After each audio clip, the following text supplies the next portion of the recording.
Hi, Janet. Hi. Another smiling face.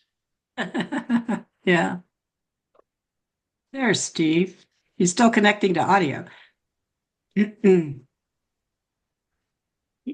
Well, we can't do this without the audio. I think he's there Yeah, now. I heard the I am laugh. here now, yes. I have come back. If you saw my little picture, I don't know, but Yes. Yes. yeah. Hi, Gail. Hi, Hi, Gail. hello. So I didn't have my Everybody had a audio good. on. I couldn't hear what you guys were talking about, but I saw Steve and Pat chatting. Oh, yeah, I didn't We're both in the realize water that. business, apparently, Yes, interesting. and I may never have knew Steve crossed, worked in the water business, so Oh yeah. we were may have been reminiscing. in Irvine Ranch office for some meeting and walked past you and waved. I was a human resources manager, so I did that side of the business. Buried deep in the building. Yes. Everybody What? had a good Christmas? So far, we're Yeah. only on what is this, day five? Day five of Christmas Yes. of the 12 days? Yeah. Or Hanukkah. I think it is day Yeah, that 5. too. Hanukkah, did it start on Christmas Day Eve? Day? This Yeah, I year, think this it year did. it did.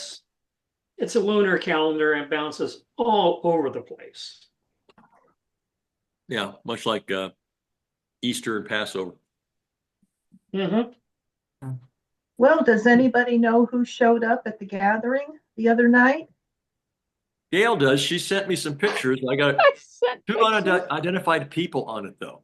Oh, I can never do it quite right. I can contact a couple people and ask them because we didn't have name tags and I don't know everybody, but Yeah, yeah. I I had a Sign can. in list. book. I Sign had in a book list, and at the I door. can pull up a picture and share it with everybody, but we'll wait till more people get on. But I Okay. think either Terry Jones or um, Debbie Donato Kelley will have the names. 'Cause I think she Okay. brought a couple of people. She brought Shirley Lilly, and I'm trying to remember who else. Let's see. Donato, I thought she was very ill. No, no. She's Okay. she's been It active. was a few years ago, but she's good now. Yeah. I thought somebody came down with Alzheimer's really bad. Nope, wasn't Hadn't her. heard that. Hadn't heard Nope. that. No. But Steve, since we're, I didn't know I was supposed to do left to right photos like I used to for the newspaper. No, I don't think it I doesn't matter. Next time it'd be nice to have more um, candid people talking. Oh, you're um people now, aren't you? I have a face. Yvonne Tankersley took candid and there was someone's husband. So he's from Norta Vista, but I don't remember his name. He's married to a class of 70 person and he was taking some, but Yvonne Tankersley took some. I'll text her and make Yeah. sure she has your email. Well, let me just pull up and look at the oops, not that's where it is. No. See if I can just name people off of the pictures that I've got here.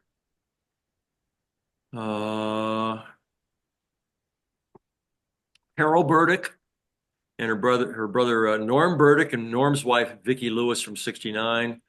Barbara Morris Holgate and her husband Greg Holgate. Melissa Schmidt from class of '69. Let's see. There's someone in the background I don't know. And we got Linda Wilson Mackey, Yvonne Tankersley, Debbie Donato, Don Jones, Nancy Balmer Pierce, Terry Jones, Cindy Root Hogue, Evelyn, let's see, what was her? Walker Martin and her husband Dale, and Shirley Lilly from class of '73. And there's two other people I don't recognize. And then Gail was there too. So the the woman Vic, I think her name's Vicky, in the front row, and the ones I took with the I don't know, it's kind of a copper colored sweater with black horizontal. Yeah, lines. that's Vicki Lewis. She Yeah, was so class she was 59. she And was taking they posted pictures. some pictures. They posted some pictures on Facebook, I believe. Okay, because she did Oh, take okay. some. Yeah, you said she was going to contact me, but it looks like she just did it. They did it on the Okay. class Facebook page. I told everybody to contact you and use the information that was in the emails and the invites and all that stuff. I tried, Steve. Yeah. So for Carolyn, it looks like the sun is out down there at the beach where you live, huh? Or is it dark already? Been foggy all day and Ah. rainy. So that's just the background. I gathered that. Yeah. That's my picture of the, Very pretty. Picture. Very pretty. not far Are you from our guys- house. Are you guys getting the high surf like they are in Santa Cruz? Yes. Or, yeah. Yes, and it's taking out the piers and Cayuga's Pier. They had just rebuilt it and they rebuilt the building at the end of it, took it right out. Yeah, pretty unhappy about that. So Yeah. anyway, it's nice to see everybody. Yeah, Well, you too. who's here so far? Yeah, pretty good. Yeah, good. I think the picture I had on the invitation, I think that was from one of our reunion Zooms instead, but we didn't have like in 2020. I think that's Right. what the picture was from. Mhm. Don't expect as many people tonight. Probably 15, 20. We'll see. How many Yeah. were at the in-person reunion? Well, let me There go back. were maybe like around 18, 20. Some of those were in other classes. Well, that's more than last year. I see 18, but that's not counting all the spouses. Yeah, I was thinking it was about 18, Yeah. but it was a good group. It's a a small, but it was right for the size of the group, and we were at some separate tables, but we could easily mingle. And there were some people, I think hotel people, that came in later, but they didn't try to figure out who we were. Well, Terry Jones is the one who proposed it and then went and talked to him, and they said no problems. They would usually have nobody there. They have a dead period between Christmas Yeah. and New Year's. That And was so- probably perfect timing. Yeah.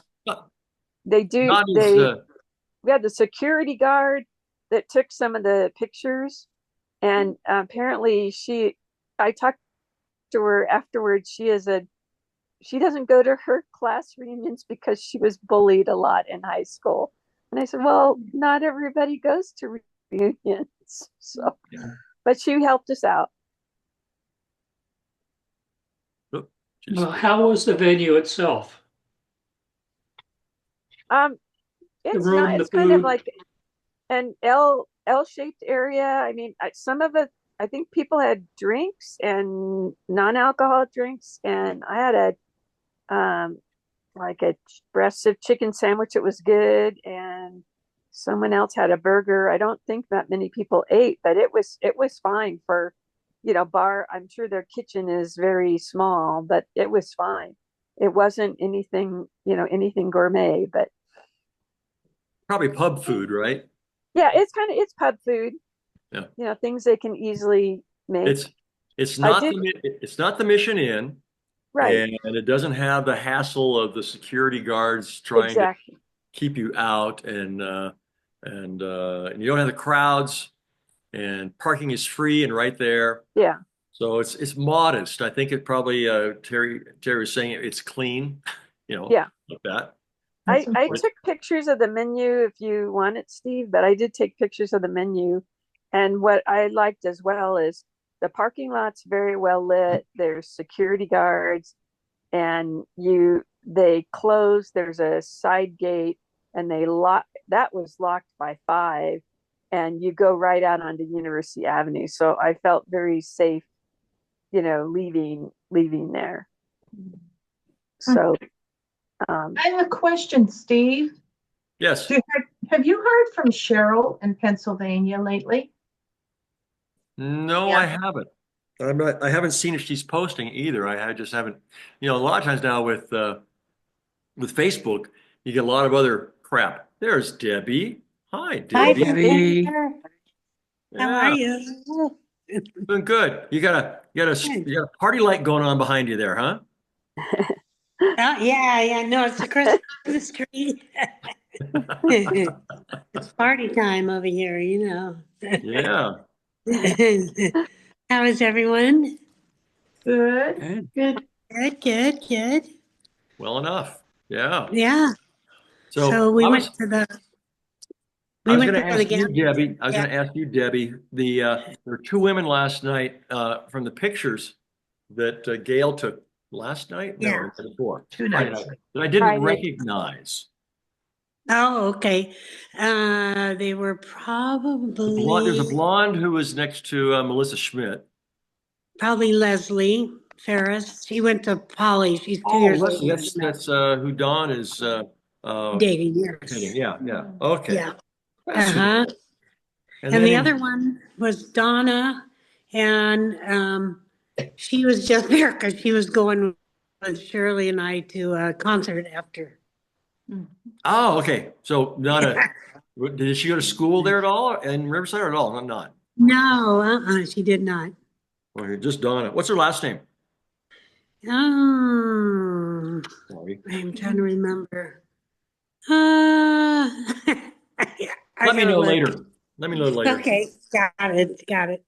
So how was your concert? How was your concert at the Oh, top? it was great. It was really good. They're quite the dancers there, Who was it? let me tell you. It was Derek Hugh and Dancing with the Stars and his wife. Oh. Yeah, Oh, they were Huff. excellent. Derek Huff. Huff. Derek Yes. Huff. Yes. Yeah. Yeah, they were excellent. And it was at the Fox? Yeah, it was at the Fox. Wow. Yeah. Where's Carla? Yeah. Oh, I don't see her yet. She's How crowded was the Fox to get into? Oh, it was packed. I don't think there was any empty seats left. It was quite the crowd. They were very boisterous. It was a loud crowd. They were happy to be there. A lot more enthusiastic than the other concerts I've been to. And then it was great. They had these young girls. They were probably like high school girls. Several of them came up and did an act that want to be dancers. And they were really good too. So anyway. There's Carla. Hi, Carla.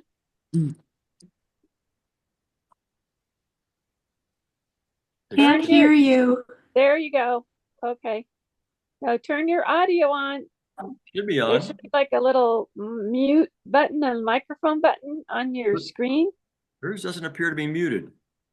Oh, So, yeah. Just Yeah, I maybe kidding. maybe We her had this- sounds. We may have had Yeah. this problem before with Carla in terms of, or somebody else, I think, was unable to get the audio to work. Can you hear us, Carla? Shake your head. Yes, you can hear us. Okay. There's Mr. Agnew. Uh-huh. Hello, Steve and Krista, and anybody else? Hello. Hi. Hi, Mike. Everybody else. Yeah. Okay, so Carla, you can just keep, again, I'm trying to figure out what else you can have with microphone problems. Because you can hear us, you're connected to audio, but you don't have a microphone right now. That's So working. could her mic just be turned down or her audio be Or- turned or- down? Or There we go. muted. There we go. Is that you now? I thought I heard her talking. No, okay, I guess not. Still I not. found the mic. There. Okay. Gotcha. Good. Hey, Steve. Yes. Donna's last name is Gayton, Gayton. Gay, like the town? G as in girl. Gayton. Gayton. Okay. Yes. Got it. Thank you. Uh-huh. So we forgot how to talk on these things. It's like, gee, so dead silence, awkward pauses, but I think more people come on, so we'll be starting all over again each time. But Right. yeah, so who had anything exciting happen to them in the last week or two for the holidays? At our age, anything should be exciting. Been busy. I know Waking that. up in the morning. Yeah.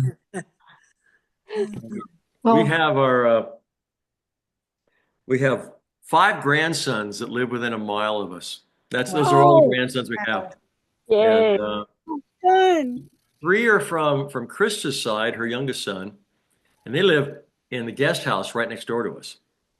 And this week and next week, or last week and this week are winter holiday break, and we get to take care of them on all day Thursday, Friday, and Saturday. And they are the youngest ones. They are 5 and 7, and they both are ADHD. Oh boy. One is especially hyperactive. Good luck, Grandpa. Yeah. That's a challenge. On Saturday morning, I pre-mix a mason jar of margaritas to have that evening down the line. You'll sleep Get a well. picture. We had them. We Is had that for you or them? Exactly. Actually, I have some homemade ice cream that I have decaf coffee, but I put Kahlua in it. And I have mint chocolate chip, and I put peppermint schnapps in it. And we can give it to the kids, kind of like takes the edge off the sugar. But It's the sugar. but now Krista has said that caffeine actually can counteract the hyperactivity. Yes. Oh, well, That's Oh. strange, but Yeah. yeah. Yeah. That's how you can tell if they really have ADHD, is if the caffeine calms them down, then they truly do have that. Yeah. Because standard practice years ago with my nephews was amphetamine. The Oh, okay, yeah, uppers yeah. calmed them down. Mhm. What's a similar thing with caffeine is to Yeah. And is that what Ritalin does? It's Yeah, Ritalin. It's just yeah. Yeah. So my son had it, and 2 of the 3 of his sons have it. So they eventually become functioning human beings. citizens. But right now, nobody wants them around, really. They're feral. We love them, but oh my goodness, it's a challenge. But don't you think we're learning more and more every year about the diagnosis and treatment and how to serve these children? Yeah, and there's more. I don't know if it's what we're eating or in the water we're drinking, but there seems to be more children that have it or being diagnosed, which is sad. But yeah, that is also causing more studies, and we're learning more things. But like at the school for the kindergartner, they I don't know if it's they have so many kids, but they focus more on learning disability with ADHD than behavior. And our little guy is so Sharp, smart. really He sharp is as a tack. sharp as a tack. And it's like, no, he needs help too. He needs, and the teachers agree. So Otherwise, he's distracting everybody in class and he's demanding bored attention. and, but So- I think the pervasiveness of, and my wife has sort of conveyed this to me, and Debbie, you might agree, but pervasiveness of chemicals and additives that we don't know in food. It just doesn't, well, we're recognizing now that it affects kids, ADHD in particular, but I think breast cancer is especially something that we should concentrate on or be made aware of, because it seems to me the demographics are going down in age. You hear about younger and younger women acquiring it, and so many of our classmates have left us with that. And I'm not saying it's the only reason, but I just don't see how all these additional chemicals and the like can be helpful to the food that we eat and the like. You may have to remember that we had that stuff in our generation probably far more than the kids today, because things have been pulled off. Yeah. Um, But do you agree, Steve, that is a contributing, or it could be a contributing? I do water chemistry, and I'm chasing down PFAS and hexavalent chrome right now for my little client. And so not fun. And well, this may be a time for me to jump in here and get on my soapbox. Right after our reunion, I came down with a nasty case of prostate cancer. Nasty. The prognosis was, we'll see how you do with the radiation treatment. And I had been going to the doctor probably 9 months before the diagnosis and monthly checkups.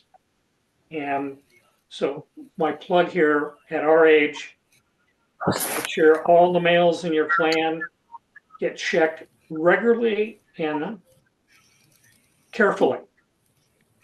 And one bit of wisdom, which really affected me, find the urologist with the longest finger. Dead serious. My primary is a petite little cowgirl, and her supervising doctor is Dr. Small.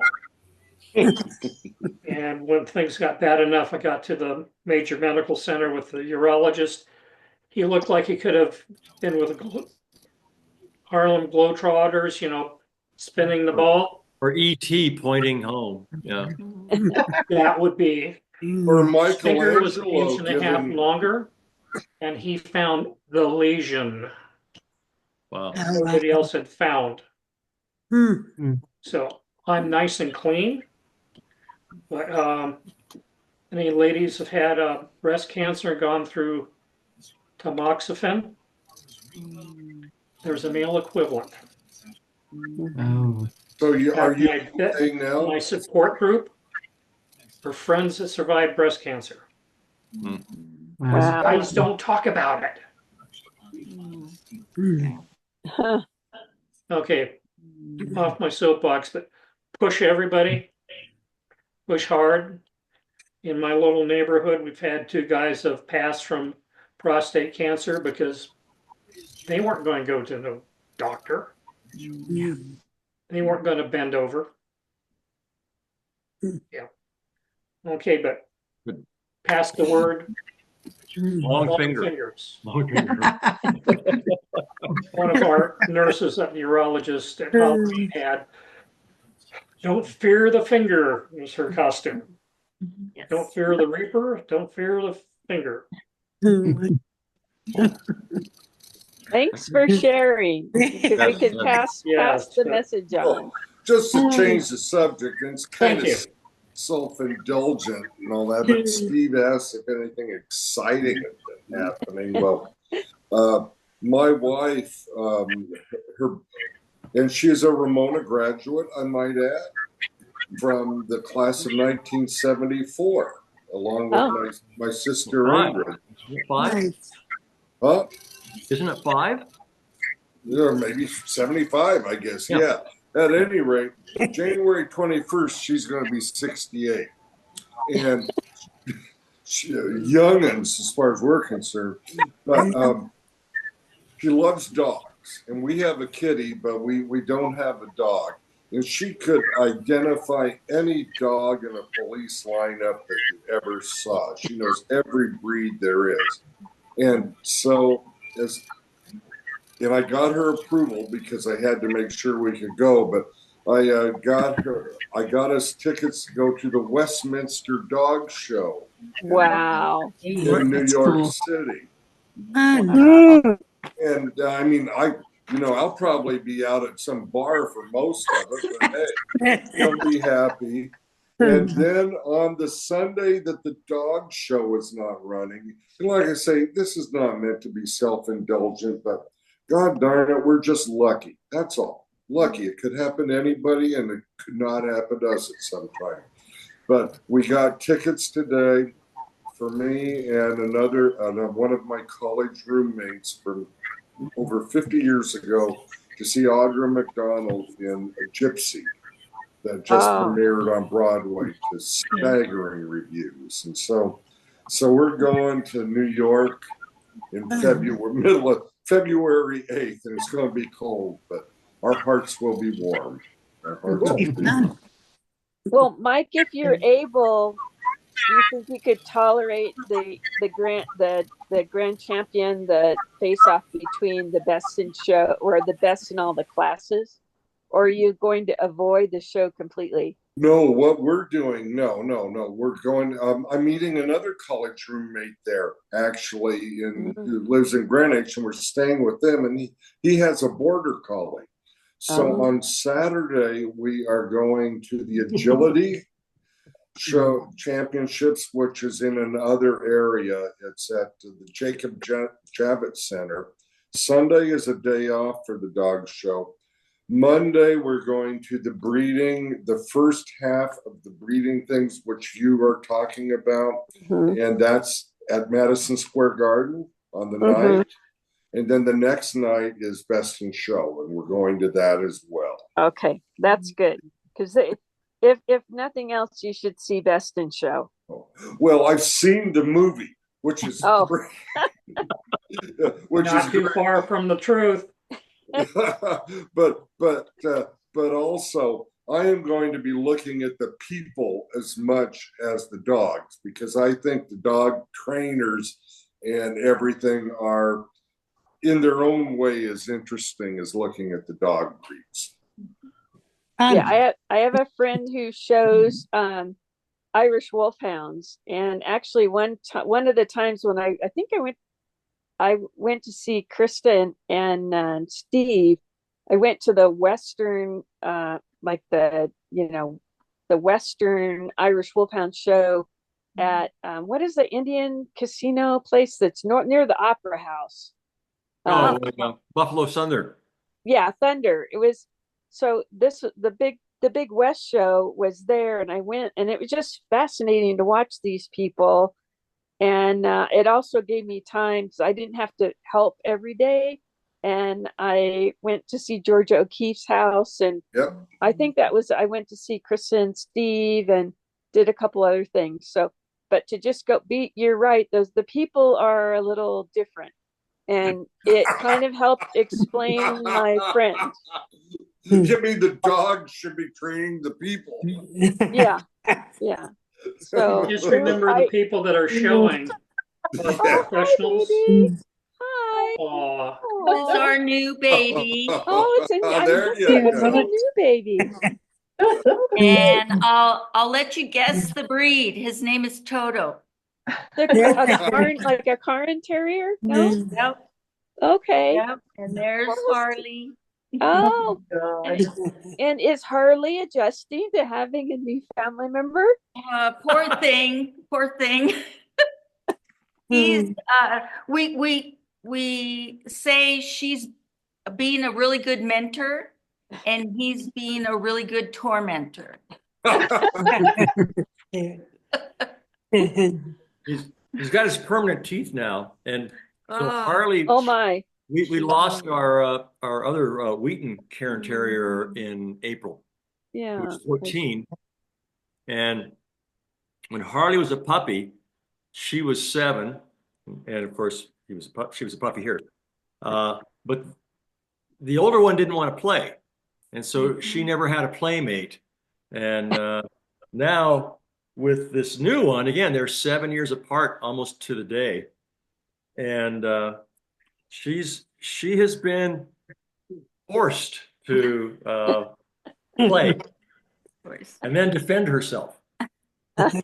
Oh, it's we have to pull them apart once in a while, but they play rough and they rest and enjoy each other's company. So it's good. She's made up for the lost time she had as a puppy, not having anybody to play with.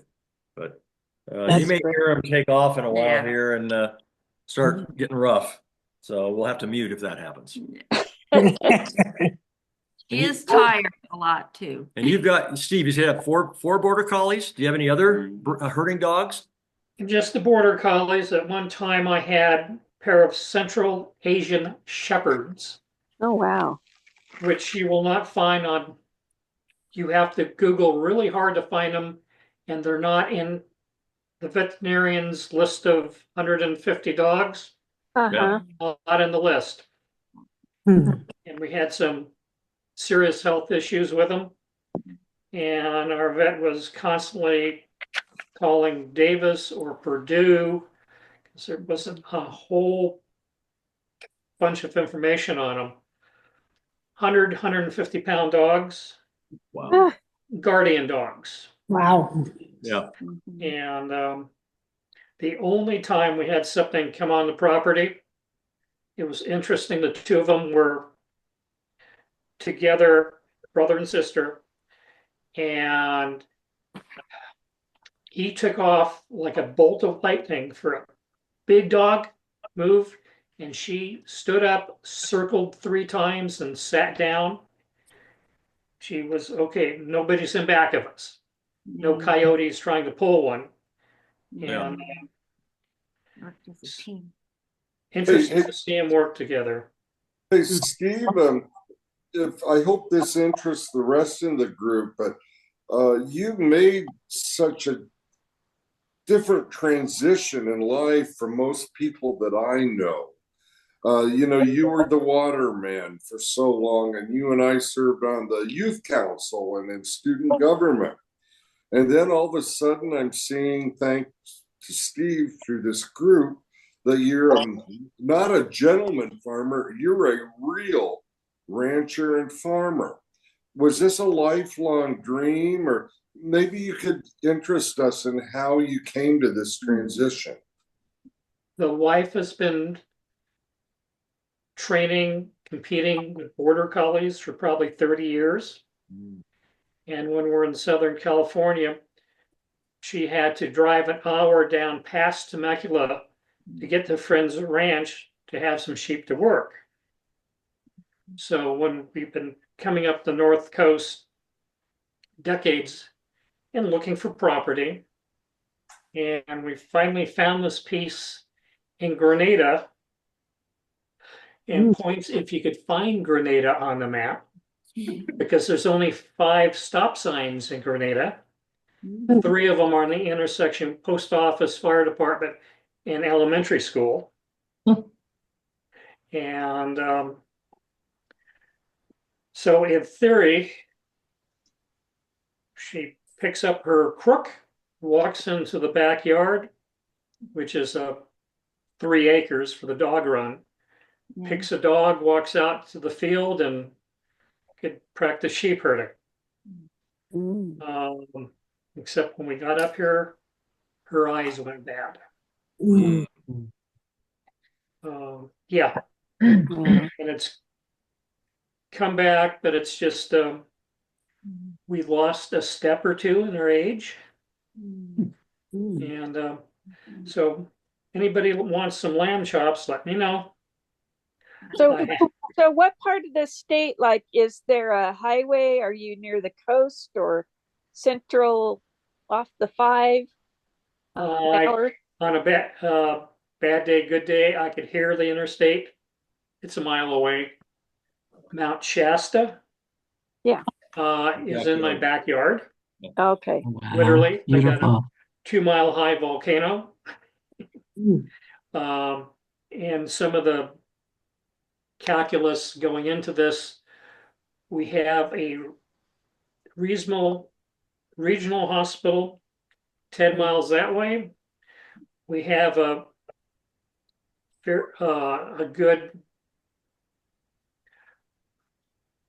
another good hospital, substantially bigger, about Max Shasta going that way. And our side road, our frontage road, is Old Highway 99. Oh, yeah. Secondary highway, they keep plowed, which hasn't been a problem. I mean, it doesn't snow in Grenada. Wairika, 10 miles away, will be requiring chains, and I have no snow in our side street. But it's the county seat is Grenada or Wairika, 7,000 people, and there's no such thing as traffic. Nice. No, we get impatient pulling out a Tractor Supply if there's several cars driving by. The downside is one of the better restaurants is Black Bear Cafe or Blackberry Diner. Well, We jokingly say there's only 3 places in town that have cloth napkins, restaurants. And in Riverside, we remember the symphony. I advertised in the symphony brochure program, and every year they bump their seats up one more notch. So we, as the wife said, we could watch. We were facing the bass player. We could watch them sweat. Oh, wow. And they were really good. And we do have a Siskiyou County orchestra. They're up to 50 people. And a high school music director, which is a ex-Marine Corps musician. We just had a Christmas program, and the musicians went from 7 years old, and nobody would fess up to the senior ones. But it was really nice to have live music again. Culture. Yeah, it's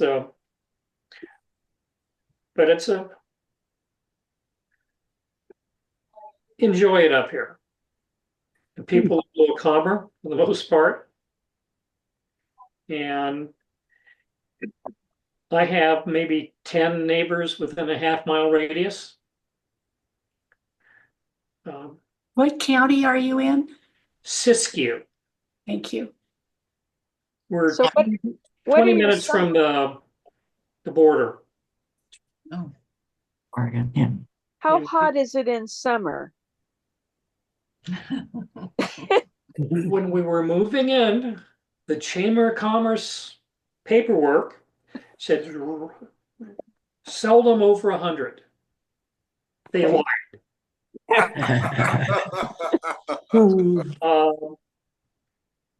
105. I think we had 108 once, but interesting. That doesn't slow me up being a Southern California boy. The cowboys melt. Of course, I'm wearing a parka and long johns, and neighbor kid who's 6 something is wearing shorts and a sweatshirt. So I'm getting used to it because I don't have to wear my electric socks anymore in the morning. They make electric socks. Oh, Yeah, so So Roseanna joined us about 5 minutes ago. Hello, Roseanna. Hello. Ms. Sikita, yes. How you doing? I'm doing pretty good. I went on a great hike today. You know, we've been having quite a bit of rain, and so it was really nice to get out to Sugarloaf, which is a state park close by. And it was kind of stormy looking, but I didn't get rained on, and wind, and not very many people out. So it was great to get some exercise and get out. And So are you in the Santa Cruz area? Where are you? Santa Rosa. Santa Rosa. Oh, Oh. Santa Rosa. Okay. I have a friend in Santa Rosa. Yeah. Yeah, about 60 miles north of San Francisco. Been here for about well, since I graduated. Well, since about Yes. over 50 years. Yes, Years ago. exactly.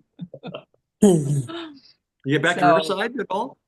Oh, yes. In fact, I'm going this, a really wonderful thing is out of the Sonoma County Airport now, there's a flight to Ontario. I mean, for years, I've been driving 10 hours, leaving at 4 in the morning. I get down to Riverside around 1 or 1:30, and it's just been a bear.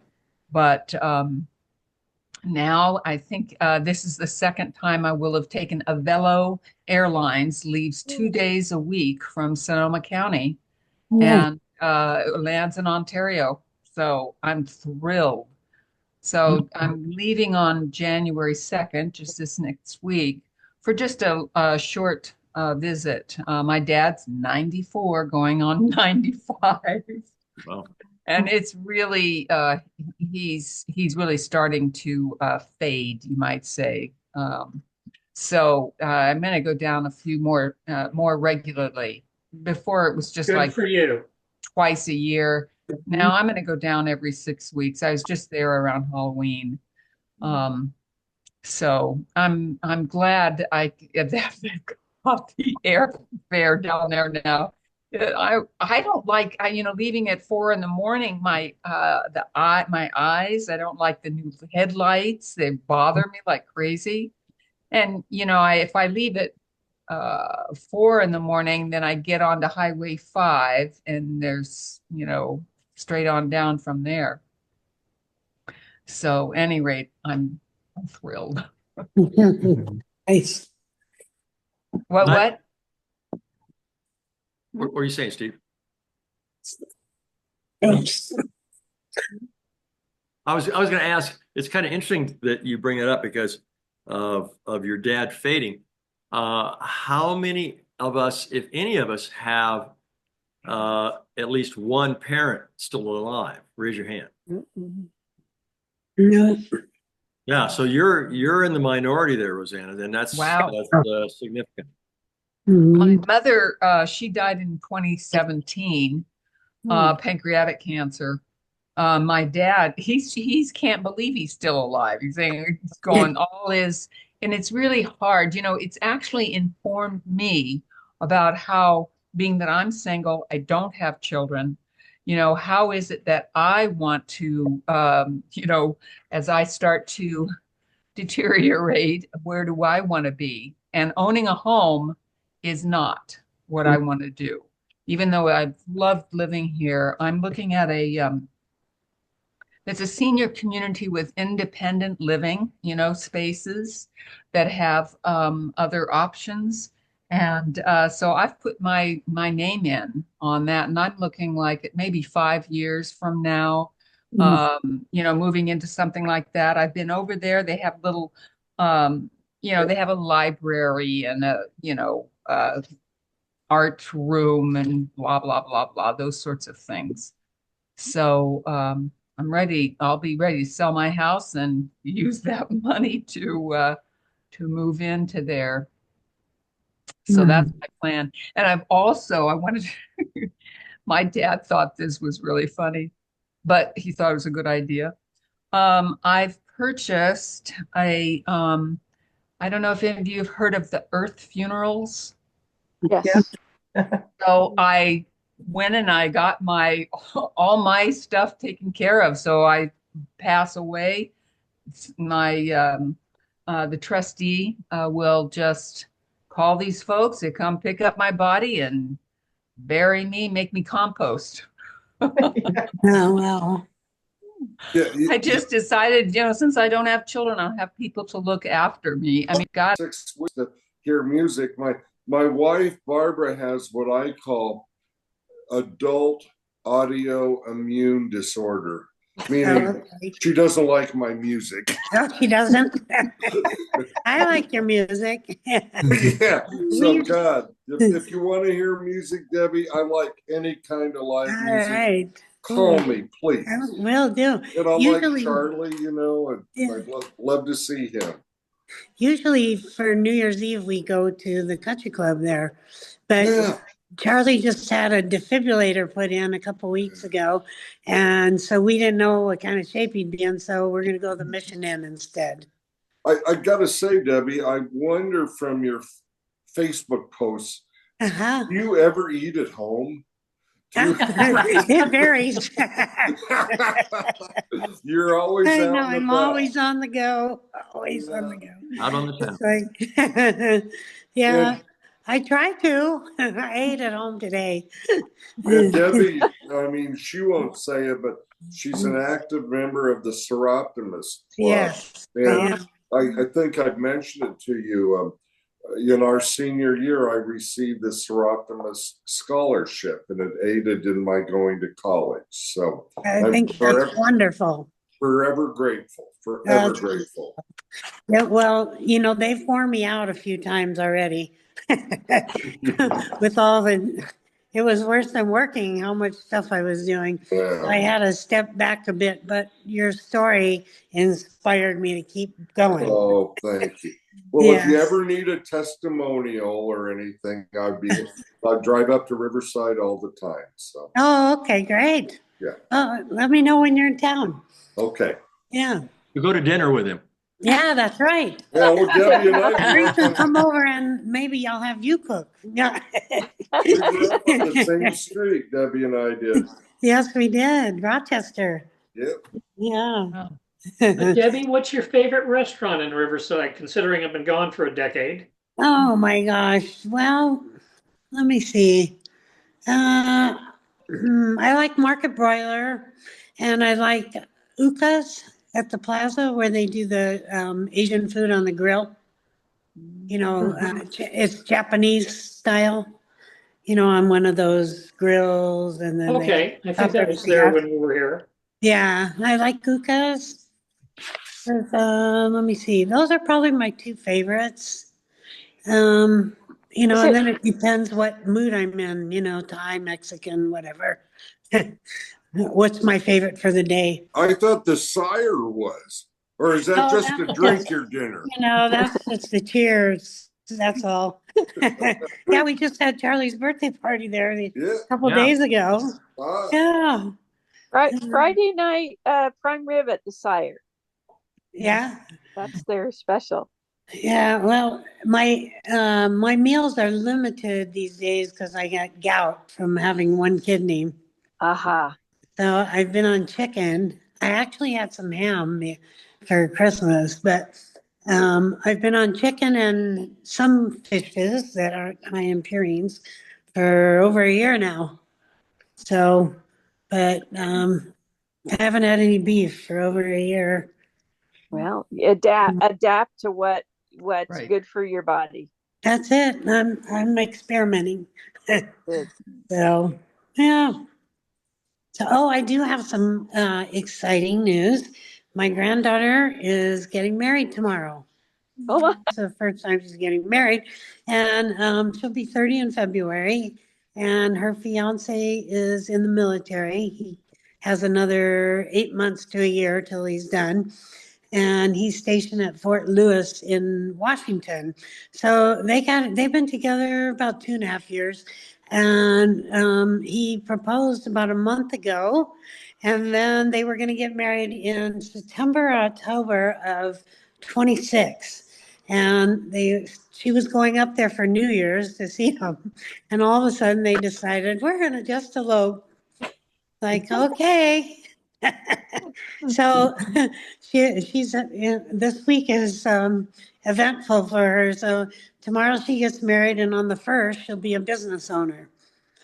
So she says, "Okay, I'm going to be married and a business owner. My life is really changing." I always thought eloping was like Where you don't running tell them, away huh? and nobody knowing about it. Yeah, I did too, but And she said, no, we'll have a party later. I'm like, okay. So they did hire a photographer, and Good. she did send me the photography schedule today. Good. So I was teasing her. I said, oh, I'm on the plane right now. I'm almost there. Just kidding.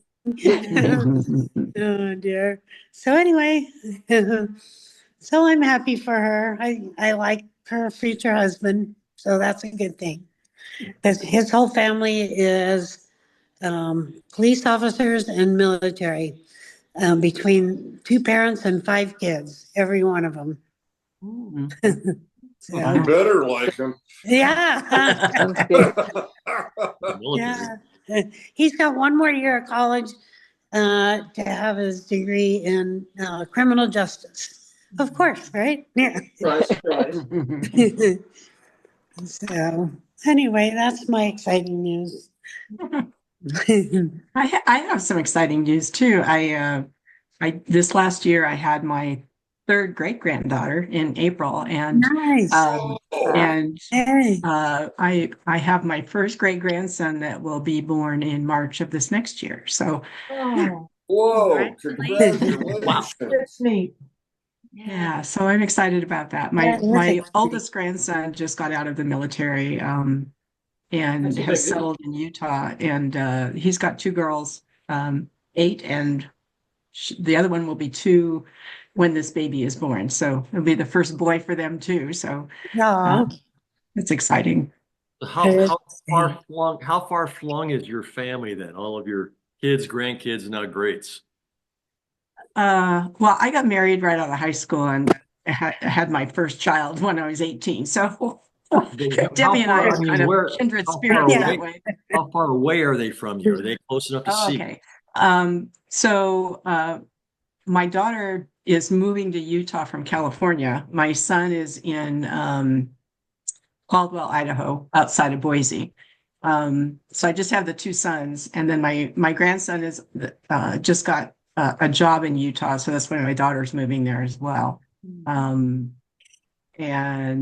my other granddaughter, who has my new great granddaughter, is in California still. So I'm actually leaving New Year's Eve to go to Utah and spend the day there, and then my daughter and I are going to California. She's sold her house there, and she's got some loose ends, and I've got some family to visit there too. So Well, Janet, Where are you living now, Pat? I live in Prosper, Texas, which is about 20 miles north of Dallas. We moved here about 12 years ago after I retired in California. How do you like it? It's fine. It's Different. Yeah, different. Pros I never and thought I would cons, live in right? Texas, but it's the rationale behind it was my husband, his family and kids are in Michigan, and my family and kids were all in California and Idaho then, and he used to work for Delta Airlines and retired from there, so we have free flight benefits, and so it's kind of halfway in the middle of the United States, 2.5-hour flight to see his kids, or 3 hours, 4 hours to go to California. So we came here to visit. Things got really expensive. And when I retired, I wasn't eligible for Medicare yet. And so health insurance was expensive. Paul had some health issues. And so it just kind of made sense. He had lived here before, way back in the 80s. And so, I worked here for about 5 years and was able to get my retiree medical insurance, through the city of Garland here when I worked. And so I've been retired for about 5 years now from here, but I'm doing some HR consulting work for a California firm, but the client is here in the Houston area. So, it keeps me busy a little bit, keeps my mind sharp, and it gives me a little extra money here and there. So nice. That's my story. Yeah. What's the weather like there? That's the thing. I was thinking Dallas can get cold. Yeah, we don't get a whole lot of snow here. We've gotten it a few times, in the 12 years. This last week, we've gotten just be in the 50s during the day and 30s at night next week. So, it's fairly mild, I guess, not horrible. And the humidity's not as bad as down around the coast, but it does get a little humid here and there. Yeah. My brother was in Houston for 20 years. Oh, And when I went to visit him, I'm like, why? I know. I don't remember, we were trying to play tennis at 10 o'clock at night where he lived or something. I don't know. But there was these huge bugs. I said, oh my God, flying all over the place. Yeah. And it was hot still. I'm like, do they ever turn the heater off over here? Yeah, that's not my favorite place down there. He's in Michigan now, Ann Okay. Arbor. Yeah. Okay. Yeah, that's where my husband is from, the downriver from Ann Detroit Arbor? area. Oh, Detroit. Well, that's Detroit pretty area. close. Yeah. Yeah. I was gonna go. We were thinking of going there for Christmas, but then Charlie had to do his thing, with his heart. So anyway. Well, Mike lived in the Dallas area back in the 80s, and Linda and I lived in West Houston for 13 years in the 80s to 93. And Oh. we always laughed, though, about Dallas because they could have some horrific ice storms and unpredictable weather up there that would shut down DFW, and we were fine. And other times we had ice out in our streets because it got so cold. But humidity is bad anywhere basically east of the Rockies. So it's hard to say that Houston is any worse than Dallas because it's probably just as humid up in the upper Midwest as it is down in the Gulf Coast. But the way I refer to it, Steve, I mean, I'm a recovering corporate person, by the way. So this is why I speak like this. But I was sentenced to live in Dallas for for a couple of years, and also Atlanta, and then given the choice of further sentencing, or I chose to live in Austin, which to me was the only place outside of outside of California that I would live. But I tell you, Steve doesn't tell you this story, but I carried his beautiful child Rebecca on my back in San Antonio through the Dallas. I mean, it was the state folk life festival. It was like 103 degrees and 120% humidity and not a cloud in the sky. And I tell you, Austin was rough you're shut in the summertime up in Michigan. I mean, in the wintertime, and in Texas, you're shut in the summertime. Yep. And in California, we're free all the time. That's the way I look at it. Yeah. Well, speaking of my daughter, Rebecca, she turned 40 this year, and she finally got her bachelor's degree after I don't know how many times. Yay. That's great.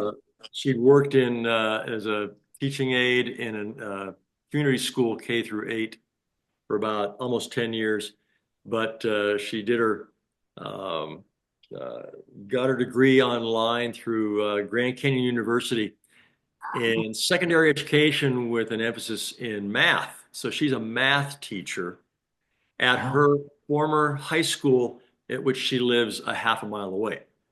So she's appreciating the significant increase in her salary. Now being a teacher and having the ability or the requirement to maintain discipline in the class rather than just look at the teacher who she's the assistant for to do that. And I think she's going to make it. She tells us about her most difficult class in terms of the slackers and the people that don't want to be there, and it's the class right after lunch. And but I said, well, tell me more about some of your good students. And that's hard for her to do that. But she's enjoying it. She's out in California, out in Riverside right now. She goes out every year to go see her her aunt and her grandma on her mom's side. And she'll be coming back next Sunday. But Nice. she's got so Steve, she got an Australian Shepherd puppy that it's a red merle, beautiful dog.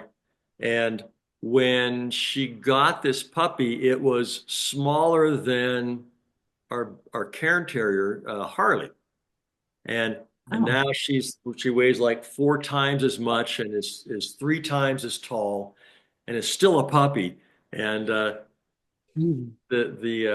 Australian Shepherd is the one who actually forced Hardy to learn how to, quote, play and defend herself from an aggressive, eager dog that kind of plowed the ground and prepared her for now her little brother that just torments her all the time.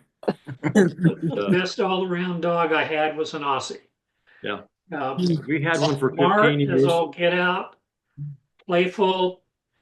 Always used to say she could play frisbee, but if there was a problem, you could pick her up and take her to the vet. Yeah. Because they're supposed to only be 30 pounds. But they've been oversizing them. But our old one, we had an older one back for 15 years from 95 to 2010. And we consider her to be the runt because she was about 42 pounds. And then, but my sister-in-law in California has had, yes, very large. You put a saddle on them, they'll bowl you over when they're running and they don't see you because they're chasing something. Upwards of 50 pounds. And it's like, yeah, that's too big of a dog.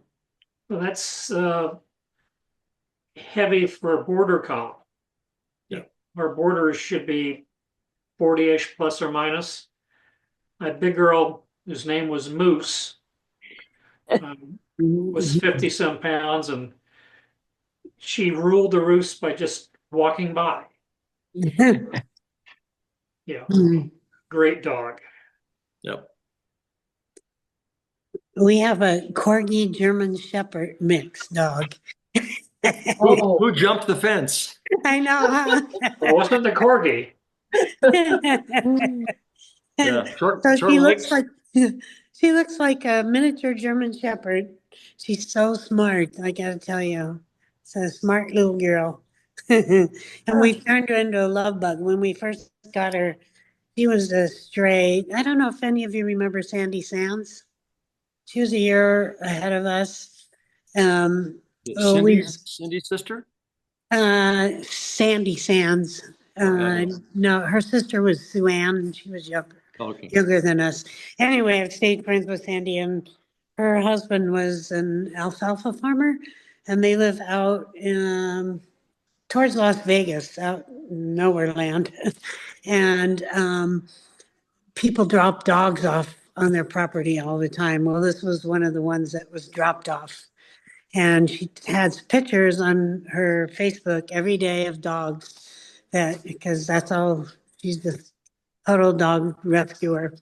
And this one spoke to me. I said, I think I want that one. She was so cute. And she was so mean when we got her. I was afraid of her. She was attacking us. And now she's the opposite. She's like the little love bug. I think she's 4 now. I'm losing track of time. Yeah. So anyway, quite the combo, Corgi and. My neighbor raises corgis. Yeah. And competes with them. And not sure if I want to call it agility because they're smart little buggers and really fast. Yeah. And just missing legs. Right. Close to the ground. Yeah. Oh dear. When it's muddy and out of here in the country, it's muddy. They come in with a little mud splatter on their butt or on their bellies. that we just had a cat adopt us. Adopt you. Marie was bringing in firewood, and this gorgeous thing just walked on in, made herself comfortable, would always want to go out at night, but she goes in for a spay Tuesday. I'm willing to bet she probably has been spayed and was probably a dump off. But absolutely beautiful, well-mannered cat. Oh. We have a very large garden in the front yard, like have 30 acres. And we always encourage the neighborhood cats food, water, and right now there are 2 hot boxes on the porch, heated cat houses, just to have them walk on through and hunt. Yeah. Squirrels, mice, voles. Moles? Voles. Voles. I'm trying to still figure out the difference between moles and voles. Oh. The voles they don't have mounds, they just have holes. At least around here they do. They just have holes and they're not mound. The gophers have mounds, but they're all destructive. Yeah. I feed feral cats for that reason, to keep control of the gophers and the voles. Yeah. It works. Though those somewhat feral cats are now members of our household. Oh, In fact, I have a very, well, after 6 months in my office, I have yet to pet her. As a kitten, long story, but we had to adopt her. And getting her shots, she go in for the shots and I stop off at urgent care on the way home. Yeah, she didn't care for that. Yeah. Absolutely beautiful cat. And my 17-year-old cat, the 2 of them are now my recliners in here, and they're buds. They're curled up together all the time. So we're making headway. And I have the absolutely sweetest cat we've ever had been one of our garden cats. And he started jumping on we have a little bench on the porch when we finished our gardening. And he just jumped up between us and just made himself at home. And we were about to adopt him. And he disappeared. Just like that. And that was fall. And in February or March, we got a call from one of the local Facebook people. Hey, I found this beautiful gray cat with long tufted ears. There couldn't be too many of them. That showed up really sweet. She brought him over, opened up the crate, and he jumped into my arms, literally. Yeah, he's back. Fixed, and he's my shop cat. Oh, Perfect.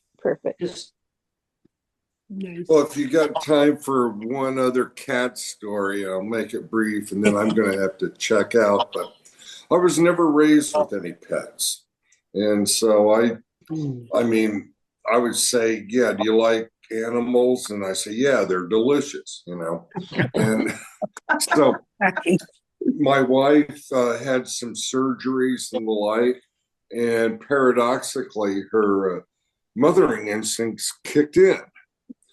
And she wanted a dog or a cat. We couldn't have a dog. So we went and we adopted this cat. And it was kind of in one way bait and switch, because got to the adoption center and God, the pet put its paw on me and was lovable. And the cat person who was trying to get the cats adopted. So, oh, this is great. She's never done that. Okay, fine. Well, we get home and it's bait and switch. I firmly thought this was a lesbian cat. because she never ever would have anything to do with me. But after 18 months of persistence, she crawled up on my lap one night. And we were great buds ever since. And she passed on, much to our regret. And we adopted an older cat, and her name is Blossom. But all I can say is these critters changed my life, and I really, really mean that. And Nice. I recommend it to anyone. And on that, I'm just going to say goodnight to y'all, and thank you, Steve, for bringing us all together. And any of you are always welcome to come and see Barbara and I. We need to do this at least once a And quarter. I'll extend the same Okay. invitation here. We've had Gail, we've had, I think we're still hoping to have Mike and Barbara come here for the opera this summer. Oh, And Mike, we may need to let the Rumbos know about that too. Maybe we can get them We to- may be seeing the Rumbos on our trip to New York. New York. And I met, we have a friend that I met at my 50th university reunion who lives in Salt Lake and is really into opera. And as you know, I've always wanted to go to the opera. So you may be seeing Barbara and I this summer. Yeah, the schedule of the programs they're going to have came out like 2 weeks ago. So I'll send that to you. Oh, I'll check it out. Yeah, I'll check it out. Yeah, absolutely. Thank you, my friend. And thank you, all my See you. extended friends. Yeah. Yep. Take Happy care. New Year. Seeing you. Bye-bye. Yes. Bye. And I'm Bye-bye. gonna have to Right. bail. I could hear dishes clanking in the kitchen, and it's around here when it gets dark, it's bedtime. Mhm. When it's light, it's time to get your butt up. Well- Okay, nice seeing you all. Mhm. Again, if we could probably do this quarterly or something. Yeah, I Hey, would Steve. want to do that too. Yeah. Yeah, in fact, Yeah. make it a little more frequent and see if we can get it different people, different times of the day or days of the week, stuff like that, and just keep in touch with folks and not have any great expectations, but just have conversation and see what's going on and see who the mix of people are. Yeah. And, Yeah, I did mention that still thinking that we'll be able to pull off a 55-year reunion sometime in 25. So Okay. I'll be sending out an email, kind of getting ideas from people of what time of year. We set the get together on Friday night significantly earlier because there are some people who just can't get out at night. Yeah. And so, I mean, you got to make those adjustments. And I'm thinking the boathouse at Fairmont Park would be a nice place to have a smaller gathering. So maybe if we do one at 60 years and the people who are still around can meet there, but we'll look for venues and ideas of what to do, but and what time of year to do it. But I'm a little more scattered, less able to focus on getting things done, distracted by other things. So it's like, grandchildren. Yeah. Let's see. What is it? Insanity is inherited. You get it from your kids and your grandkids. Yeah. Yeah. Yeah. Steve, I'm a member at the Elks Lodge. If you, it's not the prettiest place, but they have made some improvements in their big room, but I get really good prices, just so you know. And Chip DeLoss helped us in there last time. Did he? And, Okay. but we were not in the main dining area, but in the bar. Oh, in the bar. The Yeah. lounge, yeah. And Uh-huh. either way works, and I think that's fine. Again, we don't need to have a Victoria Club or Canyon Crest like that. think about that hotel. We It's modest, clean, and it can accommodate us, and we can gather and have conversation. Those of us that have to travel, it's right there. The boathouse is one of my favorites, except that's a long walk, even on a That's sidewalk. right. Yeah, it is. I'm Have to just, get a golf cart, go back and forth.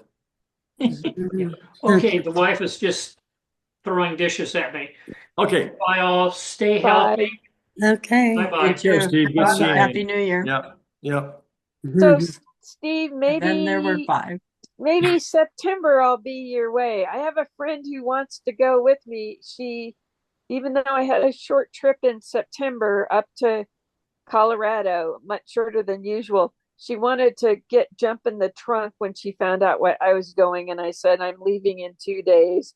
Let's plan on 2025. So if we Actually, Krista and I were talking last night because we had a fistful of trips that are potential for us in 25.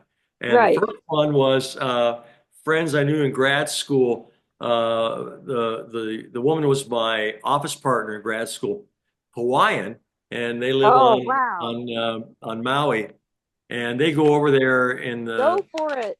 well, no, but they go over there in February, mid-February, early March, and to her family's compound, and they said, Steve, you and Krista are family. You can come over anytime you want when we're there. That was going to be one. We've got actually a down payment on a Holy Land trip, and we just got news the other day. They said, planes are now flying back in to Israel. Right. And the areas are open, so that one's going to happen. Let's see, there's Krista's mom passed away a month and a half ago, almost 2 months ago. Sorry. And we were going to take her cremains and Krista's dad back to South Dakota sometime in the summer. We want to have some people back here for the opera, like I said, Mike and Barbara and maybe some other people later. And then we had planned to go to the Canadian Rockies late in the season because my daughter went up there in May and June, and it was very cold for her. But my mom was Canadian, and I've been up there so many times. I love the place. But some of these are optional. We say, well, we can delay and not do this, but this is something we have to do. Plus, have a reunion sometime in the fall. So it's like, yeah, we're gonna kind of reevaluate all of these extravagant plans and do the ones that are important. Don't think I want to have a 56-year reunion, 55 years, so we'll probably do that. And we may do Canada, we may delay it another year, but yeah, a lot of stuff going on while we're ambulatory, we'll drive and be a hazard to people on the road. We'll do what we can, but are you going to take the Rocky Mountain? Well, I'll let you know when I might be traveling. Okay, what'd you say, Debbie? Are you going to take the Rocky Mountain train when you go up there? The one that goes across you mean Canadian train? Trans-Canadian Railway? I don't know if that's it might be the train same. It goes from Calgary over to Vancouver. Oh, and it goes up into Banff, Lake Louise, and over that way. Yes. Yeah. I have been up there so many times, and I've seen the train. I've taken pictures of the train when it goes through this figure eight tunnel and stuff like that. Over to Revelstoke. Never been on it. Oh, okay. I like to hike. We're gonna take our trailer with us Oh. and our dogs. So they're small enough to travel with. But, yeah, that'd be nice. It would be nice. I still have family up there too. So, but they're dying off as well. So. Oh, okay. Since I retired, I've been working for some friends, just not a lot, but doing travel agent stuff. And I just had a guy that I set up a couple months ago. He went on the Rocky Mountain train. He really liked it. So it made me think about that. It's kind of like, the Harvey houses, the Harvey girls and all in the national parks here in the West that were set up with trains that would take people to places, and then there'd be a Harvey hotel associated with that. Same thing up in the Canadian Rockies, Banff and Jasper and those places were all associated with the railroad going through the trans Canadian railways. And let's see, there's Canadian National and Canadian Pacific, CP and CN were the two, just like we have Southern Pacific and the Union Railroads and that kind of stuff here in the States. Right. But yeah, so I don't know how it works there, because I'm sure you could like Amtrak, you can ride the train straight through, or you ride it, get off, spend a couple of days at a nice place like the Chateau Lake Louise or something like that, and then get back on the train and go That's kind of route. how they do it. I think usually it's only like they spend one night or one day, and then they move on to the next place. So, yeah. Right. Bye. I have to go put up some balloons at a neighbor's gate because his birthday's tomorrow, and I'm responsible for putting up all these helium balloons. So Nice. thank you for arranging this, Steve. You're welcome. I will do it more often. I will do it more Chat often. later. It was fun. Okay. Yeah, and thanks for taking the pictures too, Gail. I can try to find out more people if there's some people that you need to know names on. I got them all here. Okay, cool. Debbie gave them to me, Yay. so I've got them. I can Okay, push those take out. care, all. Okay. Happy New Year. Thank Bye. you. Happy New Take Year. care. Happy Happy New New Year. Year, Gail. So Janet, you've been really quiet. What's up with you? Take advantage of it. It doesn't did- happen often. Did Bill Thompson and George No. go out?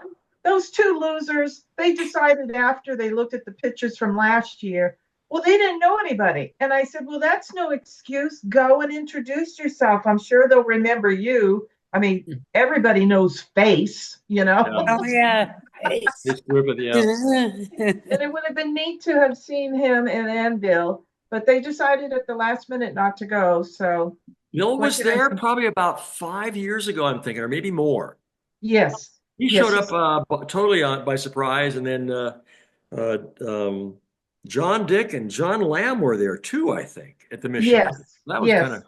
And they had a fun. good time, and that's what I tried telling Bill. I said, you know, remember when you went and you sat and talked with John Dick and had a good time? And he said, yeah, but there was all those other people that were strangers. I said, oh my God. I mean, that's how you meet them, you know? Well, he's when you just say I can only associate with the people that I knew 55 years ago, then you're just like, well, you're really limiting because half of them are dead. Yeah, because most of the people from this class reunion group are not really people that well, some of them go all the way back to Shamawa Junior High School and then to Ramona and then on to RCC. But I mean, some of them I never knew. And then I just met them through the reunion group. And I've had some wonderful experiences. I have to say, I'm very grateful for this whole combination of grouping of people. I've got to look and see because I think it may be that we're almost like at 25 years since we first started the Yahoo discussion list and had people connect that way. And there were so many people that I did not know. Yeah. Like Cheryl. And we're getting another batch of people coming in. Check this out. We've got Diana Smith, Blas, and now we've got Jackie. Lash. So it's Hi, like, hello.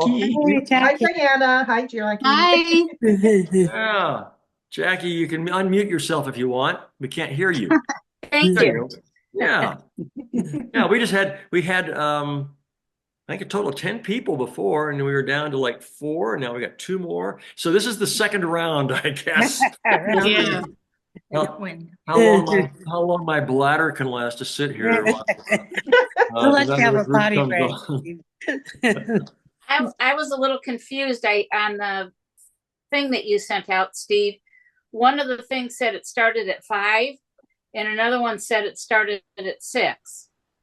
Well, I think the one on classmates said 6 to 9, but then it said down below, if you read it, check the body of the message to find out what time it Your really time started. zone. Okay. We actually had Fred Herring. Anybody remember Freddie Herring? Yeah. Yeah. He was on a couple of years ago. He's in New Zealand. And that's why in the Right. description I put down, it started at 5 Pacific time, 6 Mountain, 7 Central, 8 in Eastern. And then I put 2 p.m. in New Zealand and 2 a.m. in Germany. Oh, because wow. we also had Florian Zipley's one time showing in Germany. Wow. It's like 2 or 3 o'clock in the morning right now there. Yeah. So I give all these different times to let people know when it would be. So I'm an hour late. You're on time. We're still here. Pat has been here the longest. She was on before I actually turned my Oh. camera on. So talking to That's Steve. Kathy for you. Always on time. Yeah, well. She tries. So Then who I- was yeah. on earlier Steve, that I missed? Pardon me? Carla Zehrt. I said who was on earlier that I missed? Oh, I didn't write names down here. Carla Zehrt, Steve Maines, Mike Agnew, Gail Wesson from class of 71. Carolyn. No, Carolyn. Chamberlain? Carolyn Dennard, yeah. Golowka, and yeah. Roseanna Woods. When I post this, I'll put down the times when people join and when people leave. So you want to watch when people showed up and when they left. We'll know that. But everybody have their adult beverage? Mine's gone. I'm gonna have to go get another one. But Mine's water. yours is Mine's water. iced tea. Good. I need another Mine's glass. LaCroix bubble water. Okay. So what's new with you, Diana? I got you found some prehistoric beings at your or ancient beings at your local natural history museum, including you. I got my sloths. This is Buddy and Bodie and Bucky. Sloths, okay. They all have B names because I'm lost. And I have 16 sloths and 5 hedgehogs and 2 gnomes. I mean, they're all stuffed, but it's fun. Why not be a kid at our age, right? Right. You don't You collect could have seen Barbies them all anymore? if I could have gotten online on my personal computer with Zoom, but something's disconnected. So here I am in the little space.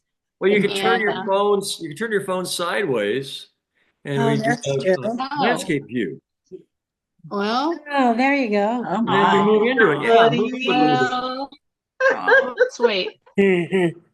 Rick told me not to take you on a tour around your room because I didn't clean the room up and it would embarrass Yeah. him. Don't I said, confuse okay. me. Just don't confuse me. About No, what?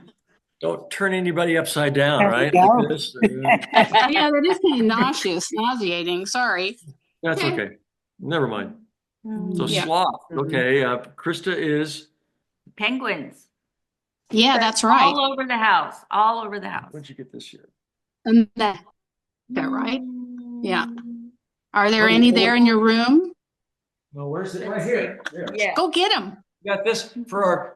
So I didn't say the others. We also have a new grandson that was born in the most unusual way. So my son Christopher had his son Stephen, named after me 10 years ago, and then his wife Ashley had difficulty in physically in carrying a child and delivering him, and so they wanted another child, and so they were looking to adopt. And New Mexico is not a state that necessarily people would like to have their child adopted into, because like Mississippi, we're you're near the bottom of any ranking that deals with child welfare. But so they finally came up with this idea about 2 years ago, a year and a half ago. And so to make a long story short, they adopted an embryo from somebody else's in vitro fertilization. They actually got 2, I think. And then because Ashley couldn't carry the child, they also got a surrogate. And so Grandpa sprung to pay the cost for the surrogate, which is like a large down payment on a house. Yes. Very large. And then he was born in Alabama in April, and he was a little earlier than expected, so Chris had to go back early, and then Ashley and Stephen joined later on, and they basically, when the baby was born, Chris arrived, like 5 hours later, and he immediately received the child in the hospital. And so he was put up in the hospital, and when he had to be nursed, gave to the nurse and took the baby to the mom, and then back and forth.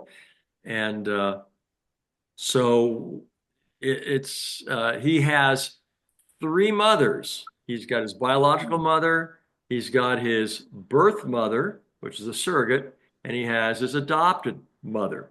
Wow. And then the other thing is his gestational age is, as a frozen embryo, he was probably conceived about 10, 12 years ago. Wow. So he has siblings as well. He has siblings, blood siblings. And so Chris and Ashley are in contact both with the biological parents and the Wow. family. Neat. So it's an amazing way. That is so neat. Yeah, and so the way it came about too is that I helped Rebecca get a down payment. I gifted money so she could qualify for affordable housing here in Santa Fe.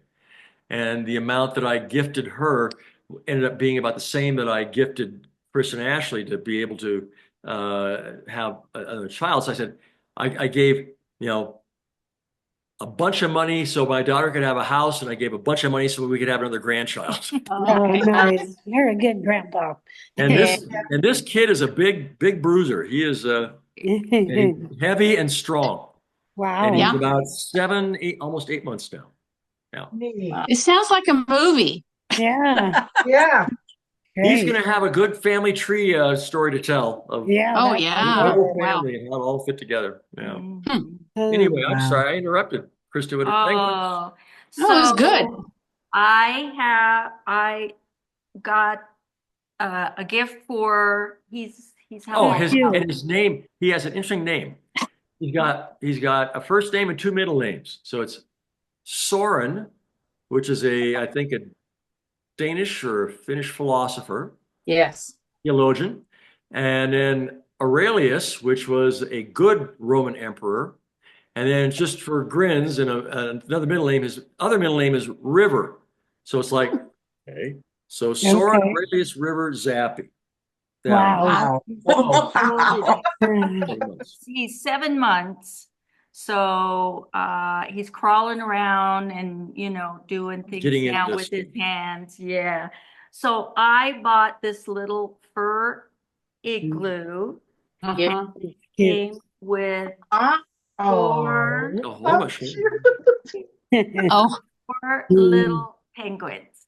It's probably for me, Yes. but I've used him as an excuse. oh, there you go. I get it. Too cute. I love Yes, it. I have stuffed penguins, Diana, so don't feel Toys. bad. They're all toys. I have not like stuff like taxidermy. no, but I did do a bad thing when we went to Antarctica with Barbara and Mike. You weren't supposed to touch anything or bring anything home, and I brought some penguin feathers that were on the ground, slipped them in my pocket. I may end up in jail someday. I don't know, but Only if you post it on YouTube. Listen, right. do you talk to your penguins? Because I talk to my sloths and I tell them little stories. Oh, I don't, but we have so many children around. That's probably why I'm at the end of the day, busy I'm talking, worded yeah. out. Uh, Yeah, but it's fun. This is so good to hear because my older brother tells me that there's something wrong with me with my stuffed animal collection and that I need to let go of it and get rid of oh, it. no.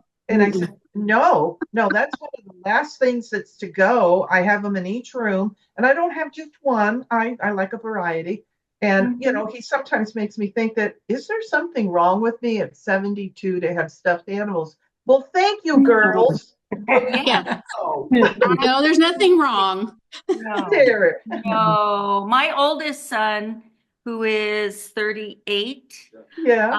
on his first birthday, a woman that I had been working for gave her, he's probably about 3.5 feet tall, a gorilla, Coco. Oh, He yeah. still has it. He still has it. Really? So Sweet. even guys can keep stuffed animals. Steve has a stuffed animal that was a toy when he was a baby. So That's right. Oh, that's You're sweet. not going to let go. I mean, you got memories with these guys, you're very loved. Well, I got rid of all of them but one. Got one. Yeah. he has one left. Yes. It'll be cremated. Well, Patty, can you share with us any of your trip that you went to see Jeanette with Zahola, who was in our class? She's Okay. Yeah. So, Jeanette moved out here to Texas. She's in East Texas now. She moved here in September, I think it was. And so I have another friend in East Texas that I had made plans with to go spend the weekend in Jefferson, Texas, which has all kinds of interesting history. And on my way there, I was able to stop and see Jeanette, and we had breakfast. Oh, how neat. And she's doing really well.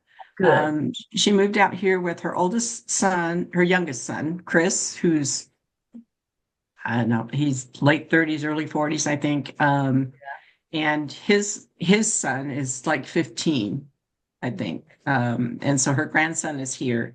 And then her son's girlfriend moved out here as well with them. They're all living together. And then the girlfriend's father is also living there, but he's in a separate house on the property. So she bought this house, and she's got plenty of acres out there, and she's just really in her element. I think she's just so happy to be out of California and away from that last marriage that went really bad. And now she's dating. Now she's on looking for cowboys.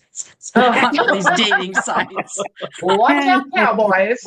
Well, listen, that's funny because when I go shopping or wherever I go, and there's a man wearing cowboy boots, and I hear the sound of the boots, and he's just looking so manly, I'm going, I like cowboys.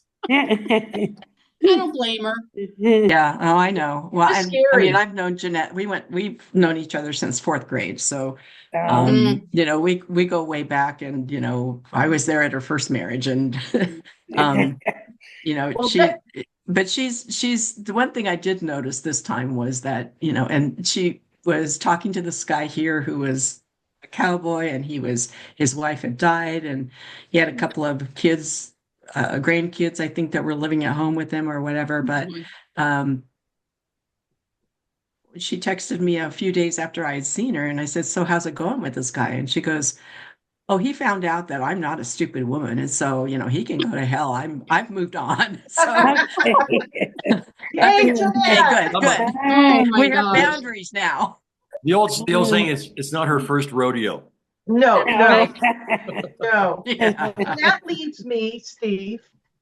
I asked you earlier about Cheryl. Do you know anything about her? Because the reason I ask, like this with Jeanette, I've tried contacting Cheryl through the Facebook, through email. I don't have a phone number, but does anybody know what's happening with her? Well, And Cheryl Turner? Yeah. Cheryl Turner. She's completely off of Facebook, no more postings, and doesn't respond to the mail, the messenger.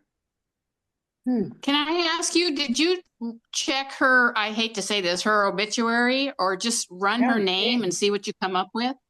You know, I think I did when I first started to get worried about her, which was about 3 or 4 months ago, and the only obituary was her husband that came up, you know. Okay. And if you know her son or daughter's name, maybe you could Google them. Yeah, Well, from the obituary I'm going to take a information. look. I'll take a look. I'm opening it right now, the spreadsheet that's got her contact information. I will give her a call or a text. Thank you. I know she has. Yeah. She has 3 sons. Yeah, And they all live right there. Yeah, when I went to visit her, I really liked her, and we had a common thing where we both wore Croc shoes. So she gave me her Crocs, and now I send her all these things about Crocs, and but all of a sudden she just fell off the face of the earth, and that concerned me. Yes, I love them. I love them. Well, look what's on them too. We got penguins on them. Penguins, of course. These ain't mine. It's cute. They are the most comfortable shoes. They might be ugly, but I don't care. They're comfortable. They're just kind of fat. Yeah. You gave me But, the first pair what, last year? Yeah, he didn't want a pair. He thought they were so ugly. Oh, I gave yeah. everyone in the family a pair of Crocs, and I gave him some. He loves them. They're comfortable. I don't know what it is with men with Crocs. They just don't want to wear them. And I keep on saying it doesn't matter male or female. It's for the foot, the design, and they're so light and airy. Yes. And I love them. I could be a Croc salesperson, you know. In fact, when I went for the 40th class reunion, I went to Las Vegas and visited one of my girlfriends there. And she took me to the Croc distribution center. Ooh. And I bought 12 pairs of Crocs and had them sent home. Oh, wow. I got One for one each. every color. One Croc for each what? Finger Oh, and your feet. dear, Mom. But you know, Once it month, didn't, once it month. didn't cost that much to send them because they're so lightweight. That's nice. That's great. I was just I was watching a jealous. comedian that was talking about old people in Crocs. So I'm laughing, listening to us. Oh, yeah. Now, I've had people- what's the stereotype for what old people wear now? No, I don't know. Orthopedic shoes with orthotics. Depends. Yeah. Yeah, yeah. Steve, I have to tell you, from what I can see of your house, I love the architect. Oh, well, you Beautiful. can't. I would love to be able to show you what's behind the tree. Yeah, it's really We have, nice. I could walk around a little bit with this thing Okay, that sounds and good. show you stuff. Uh-huh. I'll just focus on. But yeah, so we've got. Let's see, we've got Vigas. Oh, We've got. nice. Ooh. This is traditional in Santa Fe. Very We nice. have basically usually it's tongue and groove, but in the old Uh-huh. days it'd be sticks. And then we've got some artwork here. I'm going to show you. Let's do this down here like this. This is an artist that attends my church. Oh, Triptych of nice. Sunset Yeah. from her house out in Eldoret that can cut through stone. This stone is Oh, like 2 inches thick. huh. So it's got like an Irish Oh, that's pretty. Unitarian symbol on it. And let's see. Come over here. And this is That's cool. she has a friend who paints. This is a reproduction, but she added to this print the actual beading on it. So Oh, these wow. are all beads right here that are glued Oh, on to my this. goodness. Oh, how And nice. it's these women who are Very at cool. one of the geysers in Yellowstone. Oh, Yeah, but we got other stuff that's whoops, don't get dizzy here. okay. Pottery and things hanging on the wall, and Right. Nice. yeah, it's a big house. That's very nice. We bought it thinking that this would be our last house. Uh-huh. What? Because it has no steps. Oh, So I it's like all that. one level, Yeah. and but it's also like huge, Yeah. Big. bigger than we need, and we'll probably eventually not be able to. Downsides. We'll have to downsize, not be able to maintain, Yeah. take care of it. We got to do a roof on it, and got to put redo the stucco on it and things like that. So we're gonna have to take out a mortgage to be able to do the To repairs do on that. that. How many square feet is it? This house is about 3,300. Okay. And then we have a Wow. guest house next door that's about Oh, 900. wow. We bought the Oh, that's property in nice. 2019 Uh-huh. by combining the house I'd lived in for 25 years, the house that Krista and I owned outright, the house that her parents owned but had a mortgage on, and then a lot that we bought that we were going to build on. But the reason for buying this house was that we could have her folks live next door to us. Oh, that's great. Right there. And then That's her perfect. dad died in 2020 and her mom died 2 months ago. And so, and she'd been in a assisted living, Oh, first okay. independent living, then assisted living place. So now her son and our grandsons live next door Oh, for that's great. highly reduced rent. Yeah, I know how that works. I have one of those deals going on too. Yeah. The highly reduced rent, yes. But basically, our retirement is here, the equity in this house, this property, Apple stock that I bought fortuitously back in right after my divorce in 2005. And but I mean, if it's tied up in the house here, that's good that we can't access it easily. But yeah, it's yeah. I But think it's a the nice older, place. We like it's quiet out here. Take the dogs for a walk. Take the kids for a walk. Nice. We have a lot of pinon and juniper around us, and I arm the two grandsons, the ADHD kids, with what we call beating sticks. No. They're like twigs that are about, or branches that are about 1.5 inches, 2 inches diameter, about 18 inches long, and they can go out and beat the dead pinon trees all around here. Oh, Get their cool. aggression out. There you go. Yeah. And not each other. Yeah. Yeah, that's great. I know we have stairs here and I'm like, well, when I built this house, I was climbing ladders for a living. Was not thinking about 40 years later, you know, 35 something, 38 years later, and not really liking the stairs too much anymore. Yeah. We were looking around and thinking about what we would do 15 years later. Yeah. Yeah, I'm still ambulatory. We're still able to get around. I can climb ladders, but that won't last forever. That's true. No. Yeah, things change and you just don't realize how fast it happens. My brother Paul was living in Arizona up until last week, and he had to move to California to live in a little tiny home that was built in the back of his daughter's yard. He was now in a wheelchair. A literal tiny home? Yeah. Oh, Well, cool. they're not calling it a tiny home because in Long Beach there was certain regulations and numbers, and it's 500 square feet, but it's just all him and his wife need, which is just one bedroom, one kitchen, one living room, and one bathroom. Yeah. And, but it's been hard for him moving from almost 2,000 square feet down to 500 square feet. Yeah. It's what he's got to do, when you start having health issues. And I know with me, I was going to want to talk to Roseanne. I might write to her because I'm thinking of selling my place. I mean, it's only 1,650 square feet, but it's become too big for me to take care now because I'm having problems with my hip replacement. It really didn't go that well. But, you got to go smaller when you start to get older and it becomes a burden. And I know you're talking about a roof. I had to put a roof on my house this year and I go, damn, they're expensive. Yeah. My neighbor just told me that hers was 47,000. She just did last week. Oh, I got to tell you, I went for 5 bids.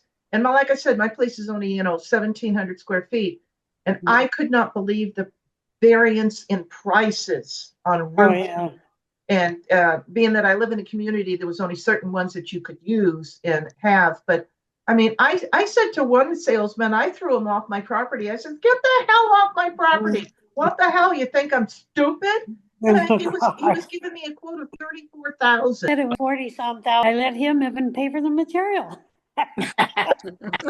That's nice. So that was a good deal. That was a smart move. Yeah, he reminds me all the time. Well, this is my 3rd roof I've had to put on, 3 homes in a row. And I said, that's it. Now, I'm like Roseanne, I'm going to sell my house and I'm going to move into a retirement community that I don't have to deal with roofing and plumbing and electric. All that stuff, yeah. When you're by yourself too, it's a little harder. It is. Yes, it is. Now, when we were staying down in Laguna Woods, that place was about almost 1,100 square feet, and it was perfect. It was very comfortable. Yeah, That's I would what the, imagine. yeah. And I was like, wow, you can clean this house fast and everything. Yeah, you don't need the big space anymore, unless you've got big No. families and you're entertaining and all that. But Yeah. I'm Yeah. tired of it, Yeah. Well, so anyway. Well, Janet, Yes. start going through your belongings now and giving things to thrift, a nonprofit thrift stores and stuff. And I said to myself when I came from California to Arkansas that I was ruthless about trimming things, off that I didn't need them anymore. But that was kind of an unkind word. It was just that I figured it will be someone else's treasure, something that I Yes. don't need. And it's very freeing. You just feel airy and light when you start getting rid of things. So I would say start now, whether you're ready to list or not. I started about a year ago when I started to have the problems with the hip. Okay. And then having to have the hip surgery and all that. I started having yard sales and I donated a lot of stuff to a lot of organizations. I gave a lot of stuff away, but it's just I have got so much stuff that even if I were to move now, it would still take an entire moving van. And I said, no, I've got to, I said, in the year coming up, I'm going to continue to downsize, have yard sales, make donations, because I don't need all this stuff anymore. I know. We don't. But it's hard because with me, I always have a memory with the story of that item. My mother gave me that, or that was a wedding gift, or and I gotta erase those memories to get on and move on.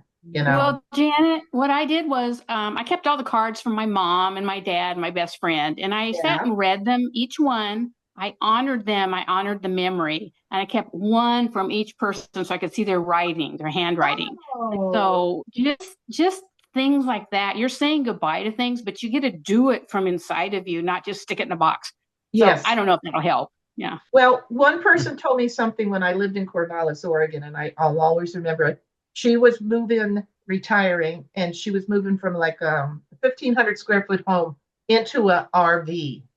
And she said she took a picture of everything that meant something to her, and she has it on CD, DVD disc. And she says when she wants to bring it up on her computer, she can look at it, but she was able to let go of it and move into an RV and travel all over the United States. But oh boy, that's a lot of pictures. Scanning and taking pictures. Yeah. Oh, in fact, what I'm doing for my kids, we haven't shared Christmas presents yet because Rebecca came out to California, but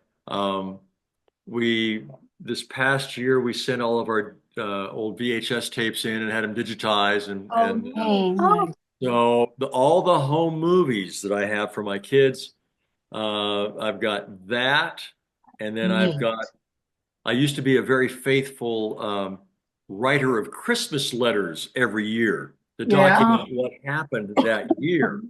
And so I've got all those letters in PDF, and then I've got the pictures that usually accompanied those as well, and then our family portraits at Sears as the kids were growing up, and give it to them and basically say, "This is your history."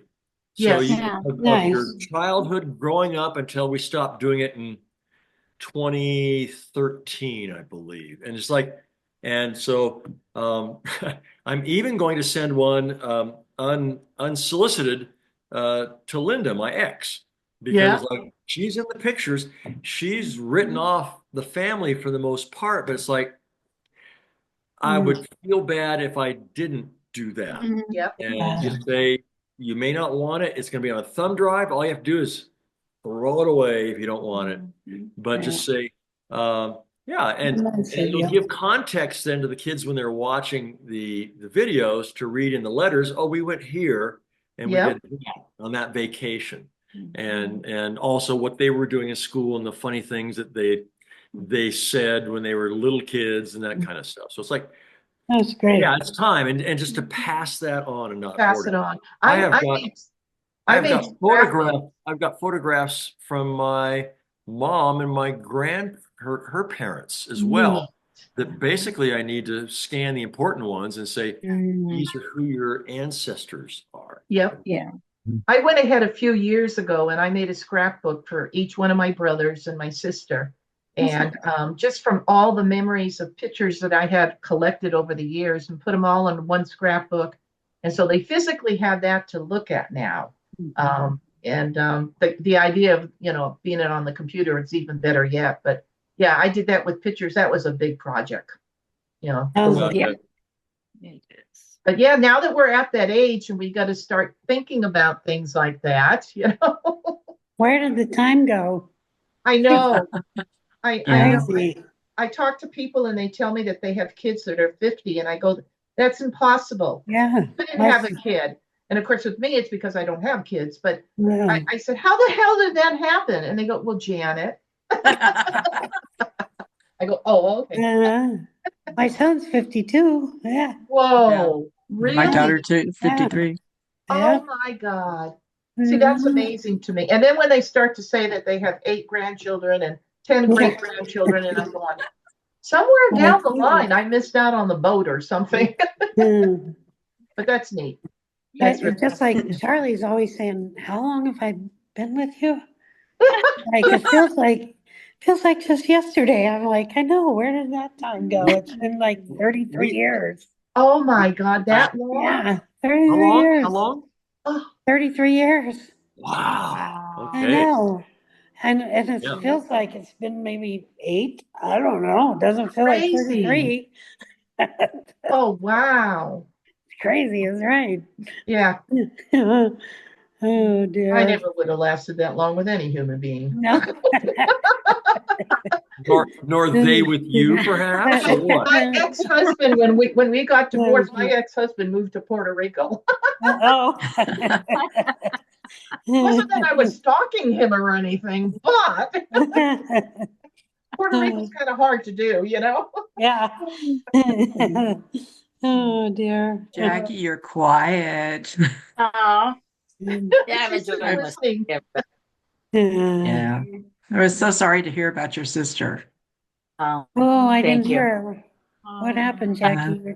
my youngest sister, Oh, she'd have breathing issues where she'd have to go have her esophagus dilated every 5 months or so.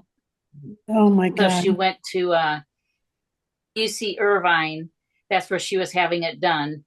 And they did an extra procedure on her where they did cryo something. So they froze some areas. And that was on Wednesday, the 11th. And when she got up on Thursday, the 12th, she was having difficulty breathing. And her husband, they headed off to UCI and they got about 3 miles from the house and she passed out. Oh And my God. he said when the ambulance came, they were doing CPR on her. And he had to make the decision the next day to take her off life support because there was no brain activity. And it's so sudden. And I mean, sorry. You guys are talking, she was my baby sister. She was 65. Wow. But, we had such a close relationship. We did so many things together.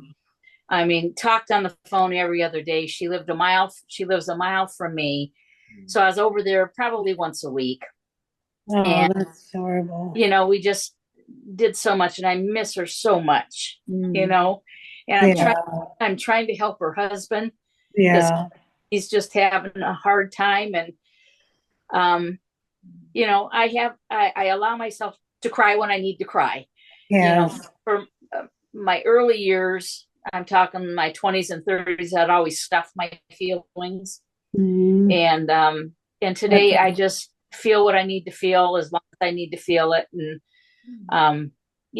so it's been a rough couple of weeks here, but, I have such good memories of her and just the things that we did together. So, and I believe that she's in heaven and she can breathe on her own.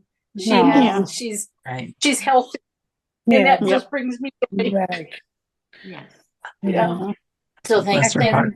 I'm so sorry. It almost feels like you just lost your hubby. I mean, to me, it feels like that just happened, you know? Yeah. Yeah, Sorry. that was 3 years ago.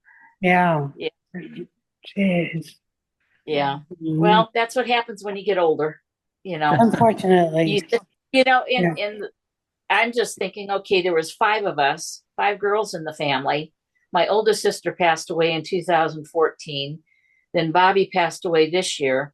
And now there's just 3 of us. And it feels, when Bobby passed, it just feels icky. Weird. Yeah. I don't know how to describe it. It just doesn't feel feels right. awful that, you know, I know. we're just kind of going away. I know. But, you know, it brings me joy to know that she is able to breathe. And, I believe you know, So Mhm. anyway, He's healed. thank you. Yeah. How are your boys? How are your boys doing? Oh, they're doing wonderful. My youngest son, who is 33, in April, he got a job flying a 650 Gulfstream. So he is a second in command. Whoa. And in cool. fact, he's leaving tomorrow to take his people to, it's just for one person. I mean, him and his family, and in the family, there's like 35 people with the kids and grandkids. And so he's flying them. They always have to have 2 pilots, and he's flying them to Montana. And then they'll come home on the 2nd and drop people off, pick more people up, and then he's taking them to Texas. So he's enjoying flying. He that's cool. Just loves it, and he's happy where he is. And my other son Tom is 35, and he and his wife live in Pasadena, and he is a manager for the maintenance department in Amazon. And he was he still is at the facility at March Air Force Base, because they get planes in. So he's doing whatever, took a lateral transfer because his drive from Pasadena to Moreno Valley is an hour and a half one way. Yeah. And then an hour and a half to 2 hours home. And so they built a new facility in Pasadena about 5 miles from his house. Nice. So Nice. he signed up for, he got the position for that lateral transfer. So he'll start that on January 19th. And he's happy about that. His wife is happy about it. And, you know, she said, okay, now if we have kids, or when we have kids is what she says, at least he'll be closer if I need him. So maybe there'll be some grandchildren in the works. Yay. So Yay. So, and I have to say, Jackie's son is amazing. He helped my dad all the time. He was constantly over there helping my dad. Oh, he loved your dad. Oh my God, he's an amazing young man, your son. That's for sure. I was trying to set him up with my granddaughter for a minute. I remember. So was your dad. I know. Your dad brought Nicole over one day. He said, my dad says, just forget about it. We're just gonna hook those 2 up. That's it. Yeah. Oh, thank you. Yeah, thanks. Yeah. But you know, you guys were talking about your houses, and you know, mine, where I'm living now is probably about 1,200 square feet, 1,250, and it's 3 bedrooms, 2 baths. And I don't know who, either Janet or Diana said, you can clean that house in, 2 hours. Yeah. And you're the only one living here. And so it really doesn't get that bad. And so it's really nice. And it's a 1-story. And perfect. And it's, I guess if you guys remember where Sierra Junior High School was on Central. Did you go there, Steve? No. I did. It's just right around the corner from there. Oh, okay. Diana, you went to Yeah, I Sierra, didn't did. you? Yeah. And Jefferson Elementary. So- Yeah. Okay, Jefferson in elementary? Yeah. Jefferson? Yeah, me too. Yes. Yes. You too? Yeah, so. Well, do yeah, you remember Linda Wilson? Oh, Linda I remember Wilson, Linda man. Wilson. Yes. Yeah. She Yes. went to Jefferson and Sierra. Yeah. I remember her. And did she go to the in-person Christmas gathering that happened? Yeah, I don't think I've she's got missed pictures. very many. She's Yeah, been, Linda she was sent me a there. picture of everybody. It looked like there's Oh. about 18 people, mostly Really? women. Who And sent you a so picture? someone Diane? must have given her a copy because I don't, well, actually, Steve, I don't know how to find it online, but I don't want to interrupt Jackie because she was telling go ahead. us something. Well, I was just talking about it. This is a beautiful neighborhood. I love my neighbors. I like to get to know my neighbors because they're there to help me if I need help. And my one of my sisters who lives in Colorado, she is like, why do you have to know your neighbors? And I said, well, it's nice to talk to them, and and like at Christmas time, I'd make cookies or cakes and take them to 4 of my neighbors that I know, and the other ones. I mean, it's just nice to know your neighbors. It's you know? it's called community, and we're trying to teach our grandsons what it means to be a member of a community and be a good citizen and look out for others and not just all about yourself. And that's kind of missing in education and in child rearing right now. And I'm sure even our parents thought that we were not paying attention when they were trying to teach us that lesson. But I don't know why anybody should challenge you to say, why should I know my neighbors? It's like, duh. They're just so good to me. You know? Yeah, I live in a manufactured housing community and have, in the last 40 years, lived in 5 of them wherever I moved.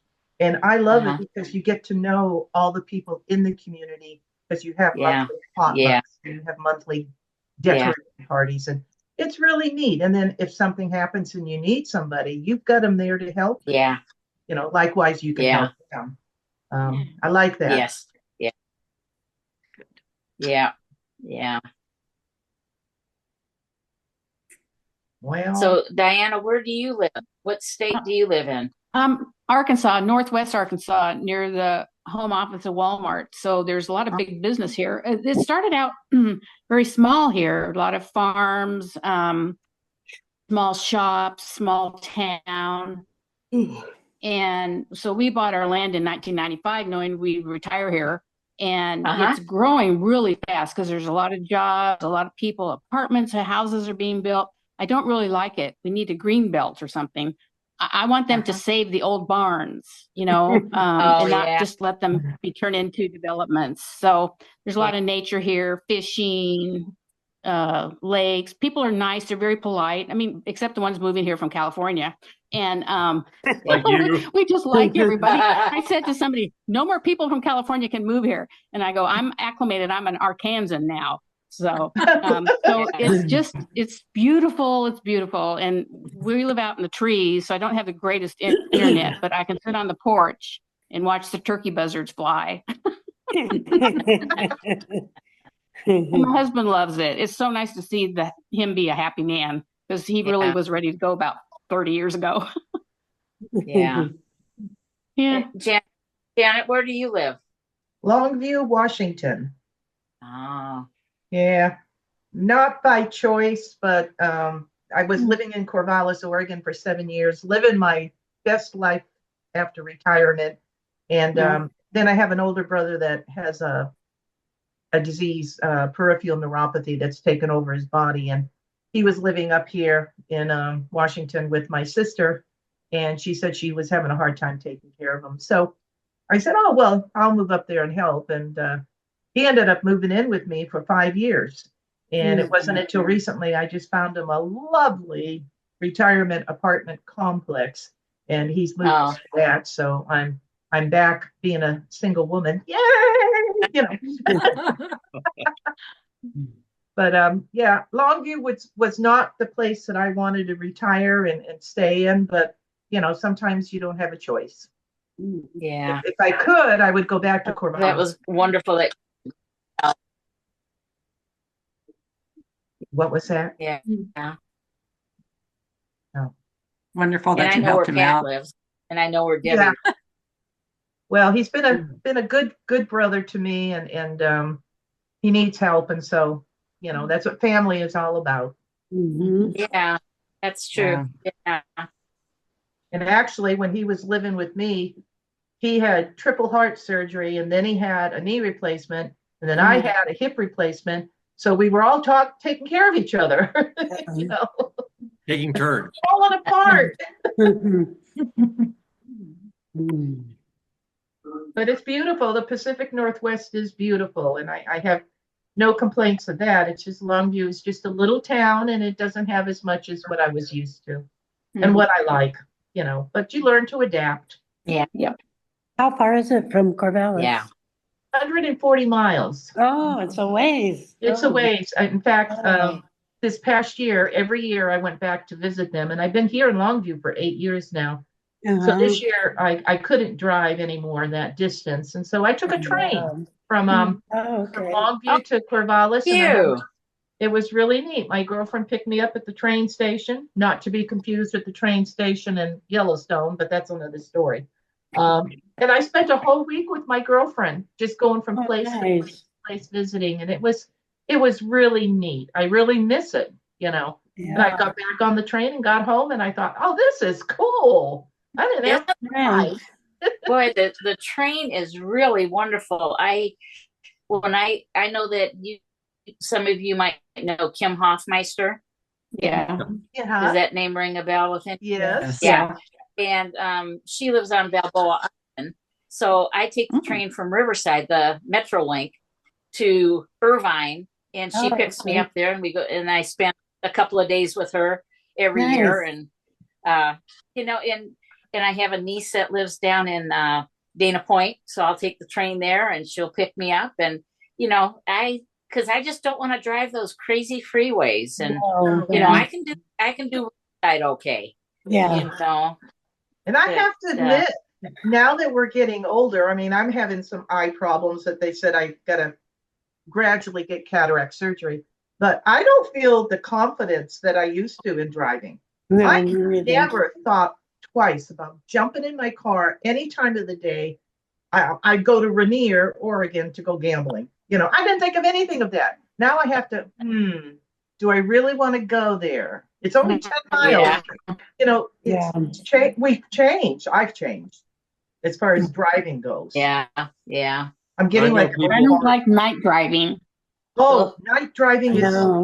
Yeah. Oh no, I don't people go out who in have the gotten night. rid of their cars, and they just for the occasional trips they need to make, they take Uber. Yeah. They save on insurance and car payments and gas and all kind of stuff. It's like, and in one case, I know a guy that's like, it's his eyesight.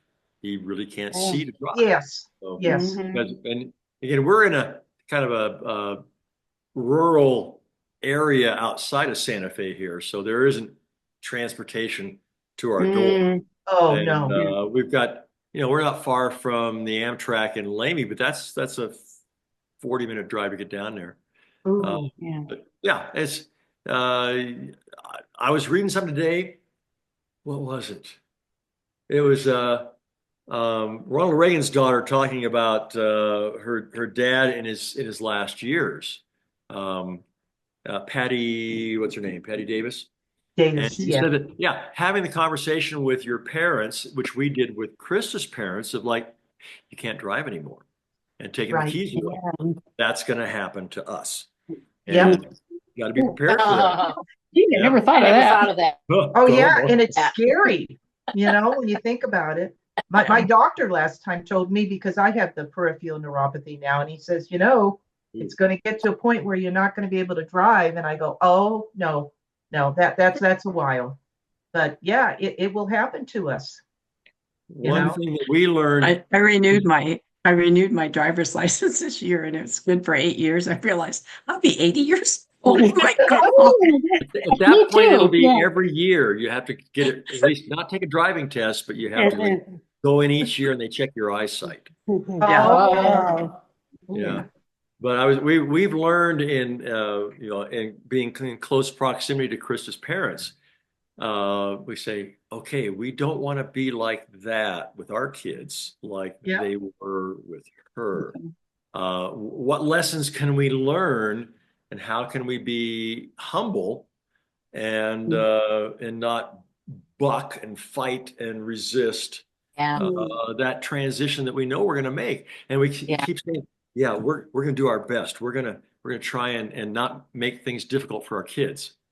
I really hope that we can follow through on that, but we'll see. It may just I've gone from being a happy grandpa to a grumpy grandpa sometimes. and the joke is, you've heard of the animated TV series Paw Patrol with the dogs, the firemen, policemen, all that kind of stuff. So I'm known by my again, the two ADHD kids as Papa Troll. And so I can be like the mean and the disciplinarian, and yeah, I can. If the kids need discipline, Dad sends them down to me, and I can tear them down. But yeah, it's just, how do we make this transition, and how do we do it in a way that we can show respect and grace to the ones who are helping us? Yes. Yes. Going from being the helper to being the helpless and needing help. Yeah. I guess being humble would be part of it. Yes, that's a big thing. Yeah. Because inside we're all still in our teens and 20s, right? That's right. Our soul is young, and we think that we're like, that's the way. And then you look in the mirror and you go, Yeah.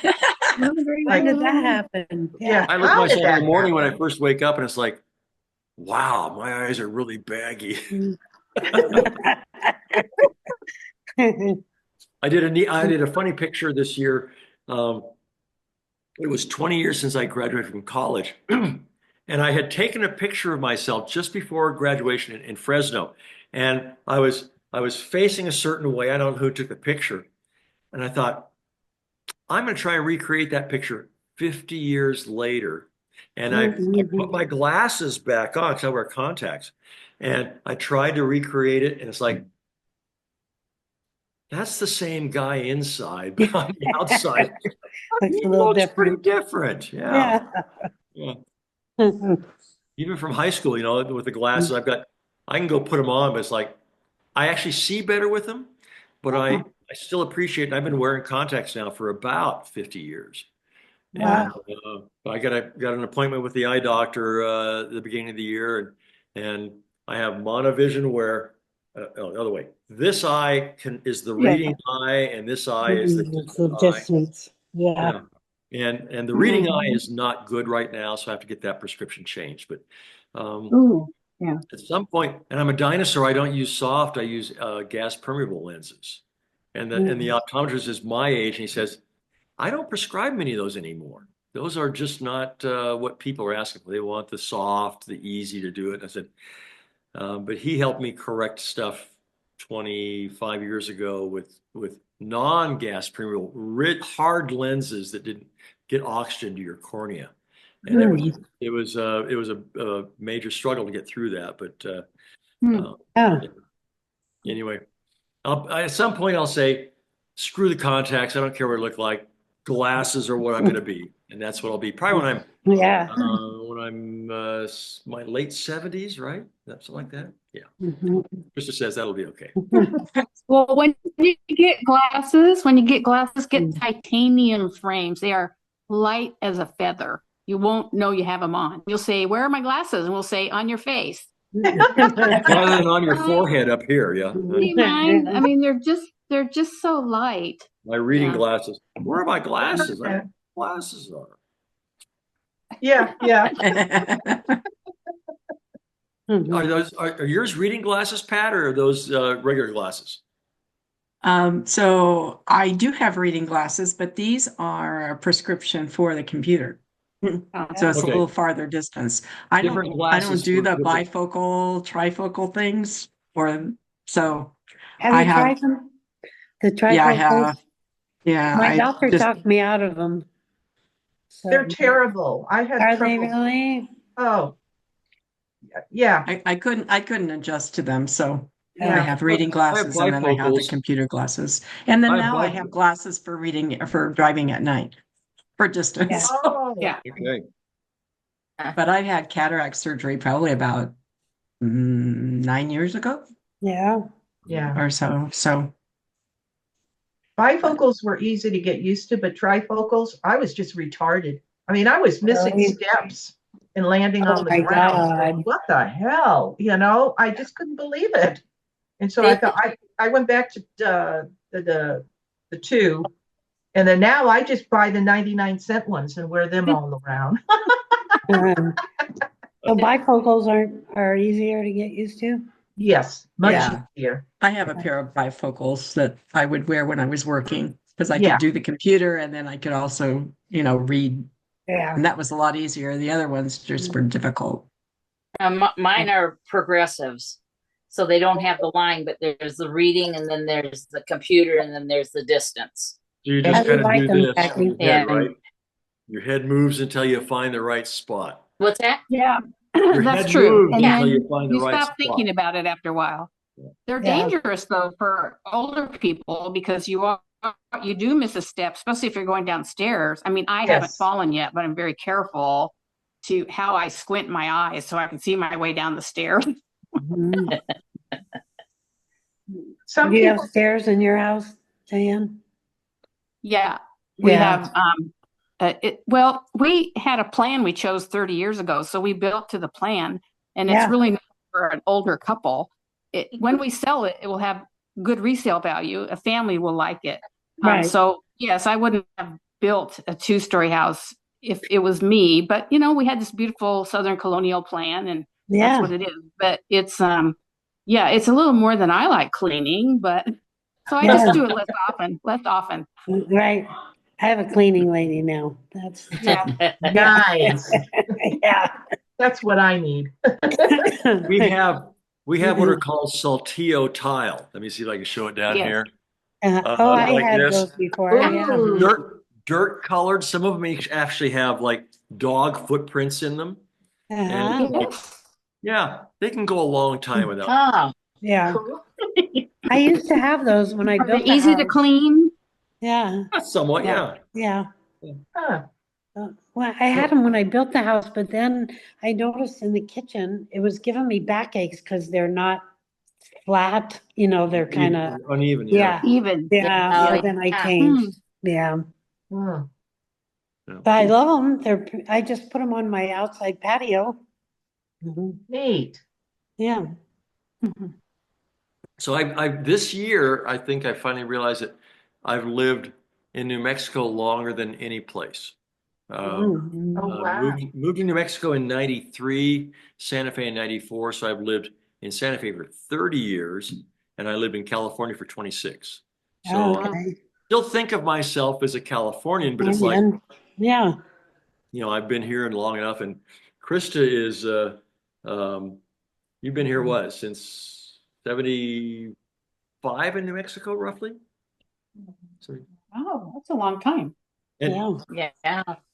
her background is her ancestry is Norwegian, but when I met her name from her previous marriage, she kept it is an Ortega. So she married a Hispanic guy and has two mixed breed kids, but she's like pure Norwegian. Oh. And yet she can cook New Mexican food like woo. Yeah. This white girl who can do that. And this is, but she was born in South Dakota, but has spent most of her time in New Mexico and Lawrence Livermore in California. But yeah, she's a New Mexican, been here a long time. What made you move there? Tip my hat to her. Steve, what made you move to New Mexico? I had worked for in the oil business with Shell Oil Company for about 13 years, first in New Orleans and Houston, and saw the handwriting on the wall, and knew that I wanted to get out of the oil business. And I had a number of friends that said, "Oh, well, you know, we were looking for a place closer to California, so the next state over was New Mexico." And people said, "Well, get a job in the environmental business, and you can live in there in Albuquerque or Santa Fe." And got a job with the state in Santa Fe. So Nice. it's a touristy, trendy town like Sedona or Taos, you know, artistic, all that kind of stuff. I didn't live here because I worked here, and but it's like I said, it's a kind of a not a I wouldn't call it culture shock, but it is significantly different from California. And you know, there are good and bad things, but I focus on the good, and don't get as much up in the mountains as I used to, and you know, when I was younger, but you know, still want to take walks with the dogs and get out and be active every day as much as I can. And but it's an adjustment. One thing I've found is that I've worked on as an election clerk for the last three years. Yeah, I think 4 years. And New Mexico, for all of its bad things, actually has a very good election system, very robust, very well understood. And Pat had to say goodbye. I just saw her. She shot. Bye, Pat. Yeah, she's gone. So I mean, in that way, it's like, and then living in the state capital and being able to do things, you know, artistic and recreational and so forth. It's a nice place to live. And the quality of education is not as good maybe as it was in Texas, but my kids are doing well, so they're here. I don't have to move anywhere to get close to my kids or grandkids. That's nice. Like I said, the farthest away is Esteban, her oldest son, and that's like 35 minutes away to get to his place. Not bad. Not bad. All my grandsons are within a half a mile of where I live, a mile, and my daughter is like 3 miles away. So perfect. Like, who was it that? Well, Pat was the one who moved to Texas because she had family in California and where was it? Up in Michigan. Michigan, yeah. Yeah. So I have no reason to move. There's no reason. No, to move. there you go. That's good. But still come back to California. Got a brother in Banning, and then another brother in near Prosper, where Pat lives in McKinney, north of Dallas. So need an excuse to go see my older brother in McKinney, but see my brother Dwayne in Banning every year or two. We all thought you were going to be at the event the other night. Everybody's like, "Where's Steve?" Because when I create the event on my classmates, I think it says I'll be there, and it's like, no, I'm not going to be there. Sorry. Last year we did, but Krista was sick last year when we were in Mission Inn. But the Mission Inn issue last year was like, I know they were getting worse and worse. Yeah, and they're getting stricter and more surly and challenging people. It's like, we don't right. I was told. Did you go to that one? What's that? Did you go to the one the other night? Did you go to the one the other night? I did. It Who was was different there? than the Mission Inn, but it was fine. And it seemed like right after they took the picture, everybody left. Yeah. Do you have the picture, or how can I get a picture or see I it? don't have it, and I was wondering the same Hold on, thing. I'm gonna bring a picture up here. Hold on, let me open this picture up. I'm gonna make it full screen, and we'll see who is all there.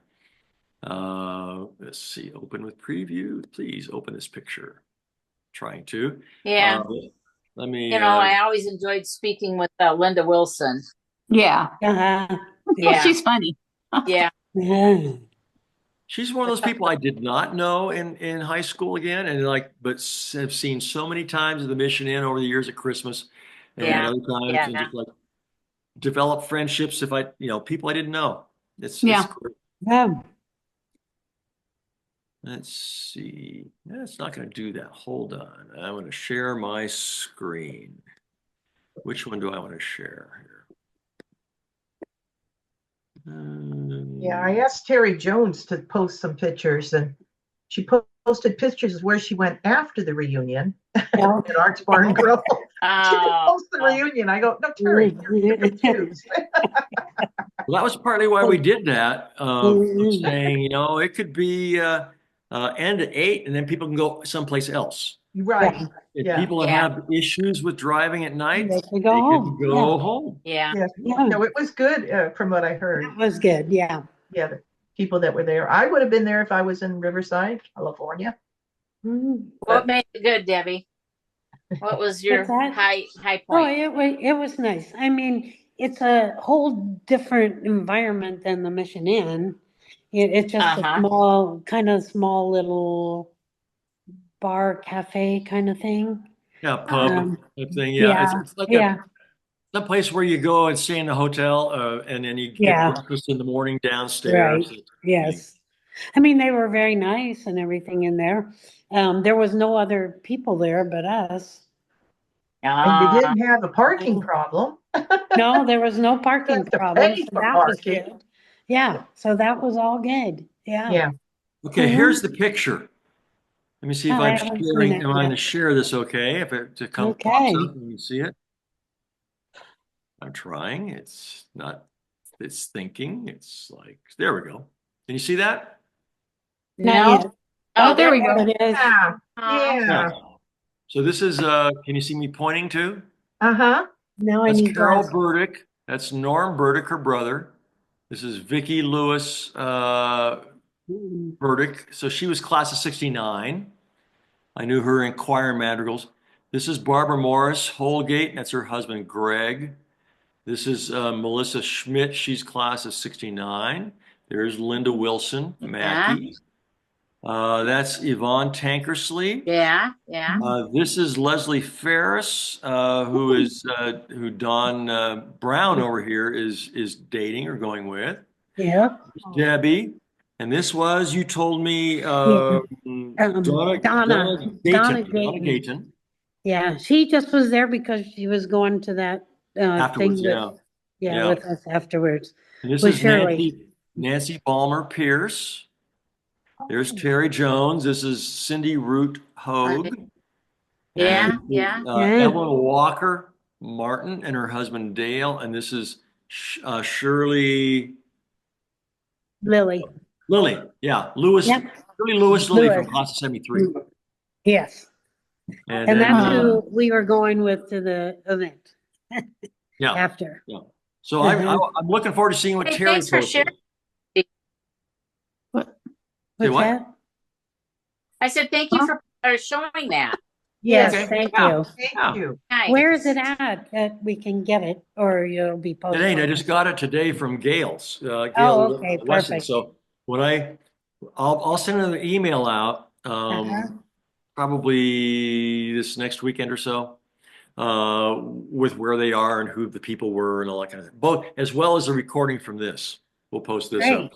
So all the embarrassing things you guys have said are going to be on YouTube. They're going to be official, huh? Uh-oh. Oh dear. Yeah. Oh. And we'll probably people who were on earlier suggested that we do this more often, like quarterly, just to kind of get together and talking about doing a reunion in next year for 55 years. And Debbie talked about helping with that or getting the venue. And so, I'm not sure how much longer we'll be doing these. In person, real life stuff like that. But as long as we can, but shifting the event on Friday night earlier, I think, is recognition of issues of driving and driving at night. Very good. Being in crowded places and focusing less on how beautiful the place is, like the Mission Inn, versus Mhm. hanging out with people and having conversation. Right.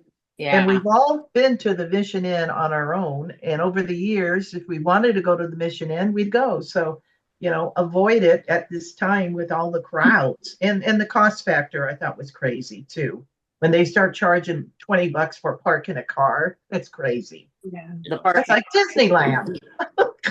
How many people Yeah. were at the last Yeah. reunion? The one we had in 21. Yes. Uh-huh. Oh, wild guess right now. I forget, about 80, something like Oh, that. okay.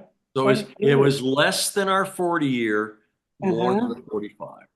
So Okay. I'm guessing a 55 year will be, again, less than 50 or 51 we had. Yeah. And but even so, try and accommodate people who want to get together and spend time together. I know the issue with the one we had in 21 was some thought we were being too restrictive on COVID, and some thought we were being not restrictive enough. And so you can't please everybody all the time. So, Right. I don't want to go there. I don't want to lose friends or stuff over political stuff or anything else. It's like, exactly that life's too short. Yeah. We'll just, we want to be friends. And that's why I said tonight's open mic, but let's not offend anybody. Good idea. Well, I tried. I can be offensive, but I don't want to be. Yeah. Oh, that matters. Yeah, my mama taught me manners. That's right. There you go. Yeah. Well, y'all, I got to be on my way. Okay. Thank you, Jackie. So glad that I joined. It's nice to see everyone. Yeah. And so, what would you? I know Are you going to be available if we do something next year in Riverside to be able to come or not? What do you think? I think so. I just had trouble driving at night to go to that other one that we just had. Let me tell you, when we had it at the Mission Inn, my sister Bobby, she always drove me down there, dropped me off, and I'd call her to come and get me. Oh. And so that worked out. And so this year I didn't have a ride, so to speak. So, but you know, join the 21st century, and I would love to Uber. Yeah. Yeah. Oh, yeah. I forget about those things. But and you know what? If it's early enough, they have the city transportation van that can come and pick you up, and it's only $3.50. But it stopped running at, I don't remember what time. I know at 4:00 it's still running, but I think it stopped at 5 or 5:30 or something like that. But anyway, you just do it like 3 days in advance. You call them and they'll pick you up and take you. Yeah. If it's a doctor's appointment, it's $2.50, and if it's non-doctor's appointment, it's $3.50. Good to know. And then probably somebody could give you a ride home. But that's a good point. I know. That's a good point to mention for developing the idea for a 55-year reunion would be what are transportation alternatives for people who aren't able to drive. Right. So if there's something they can take during the daylight hours to get to it, right. Yeah. and then get an Uber or something home afterwards. Yeah, exactly. That's something to investigate. So I appreciate you saying. Yeah, I would definitely try to come to that 55. I would love to do that. I'd love to see my people. You guys are my people. Yes. Jackie, you can always call me if I'm driving. I'm happy to come get you. Thanks, Debbie. Appreciate that. Yeah. Okay. Good night, all. Good night. Happy New Year. Happy New Year. I'll say good night to everybody. Bye, kids. Yeah. I think we're almost ready to pull the plug here, aren't we? We're all gonna. Yeah, I'm gonna. It was Okay. nice seeing all of you. Nice Yeah, to see all of happy you New guys Year. too. everyone. Glad we had a Okay. second setting here of everybody Yeah. showing up and Absolutely. yeah. All right. New Year, and we'll see you, and I'll send emails out about this and about the one on Friday with pictures of the video Okay. in the next week or so. And thank Sounds you for good. putting Thank you, everything Steve. together, Steve. Okay, as you guys are usual. welcome. I appreciate it. Take Okay. care. Bye-bye. Take care. Bye-bye.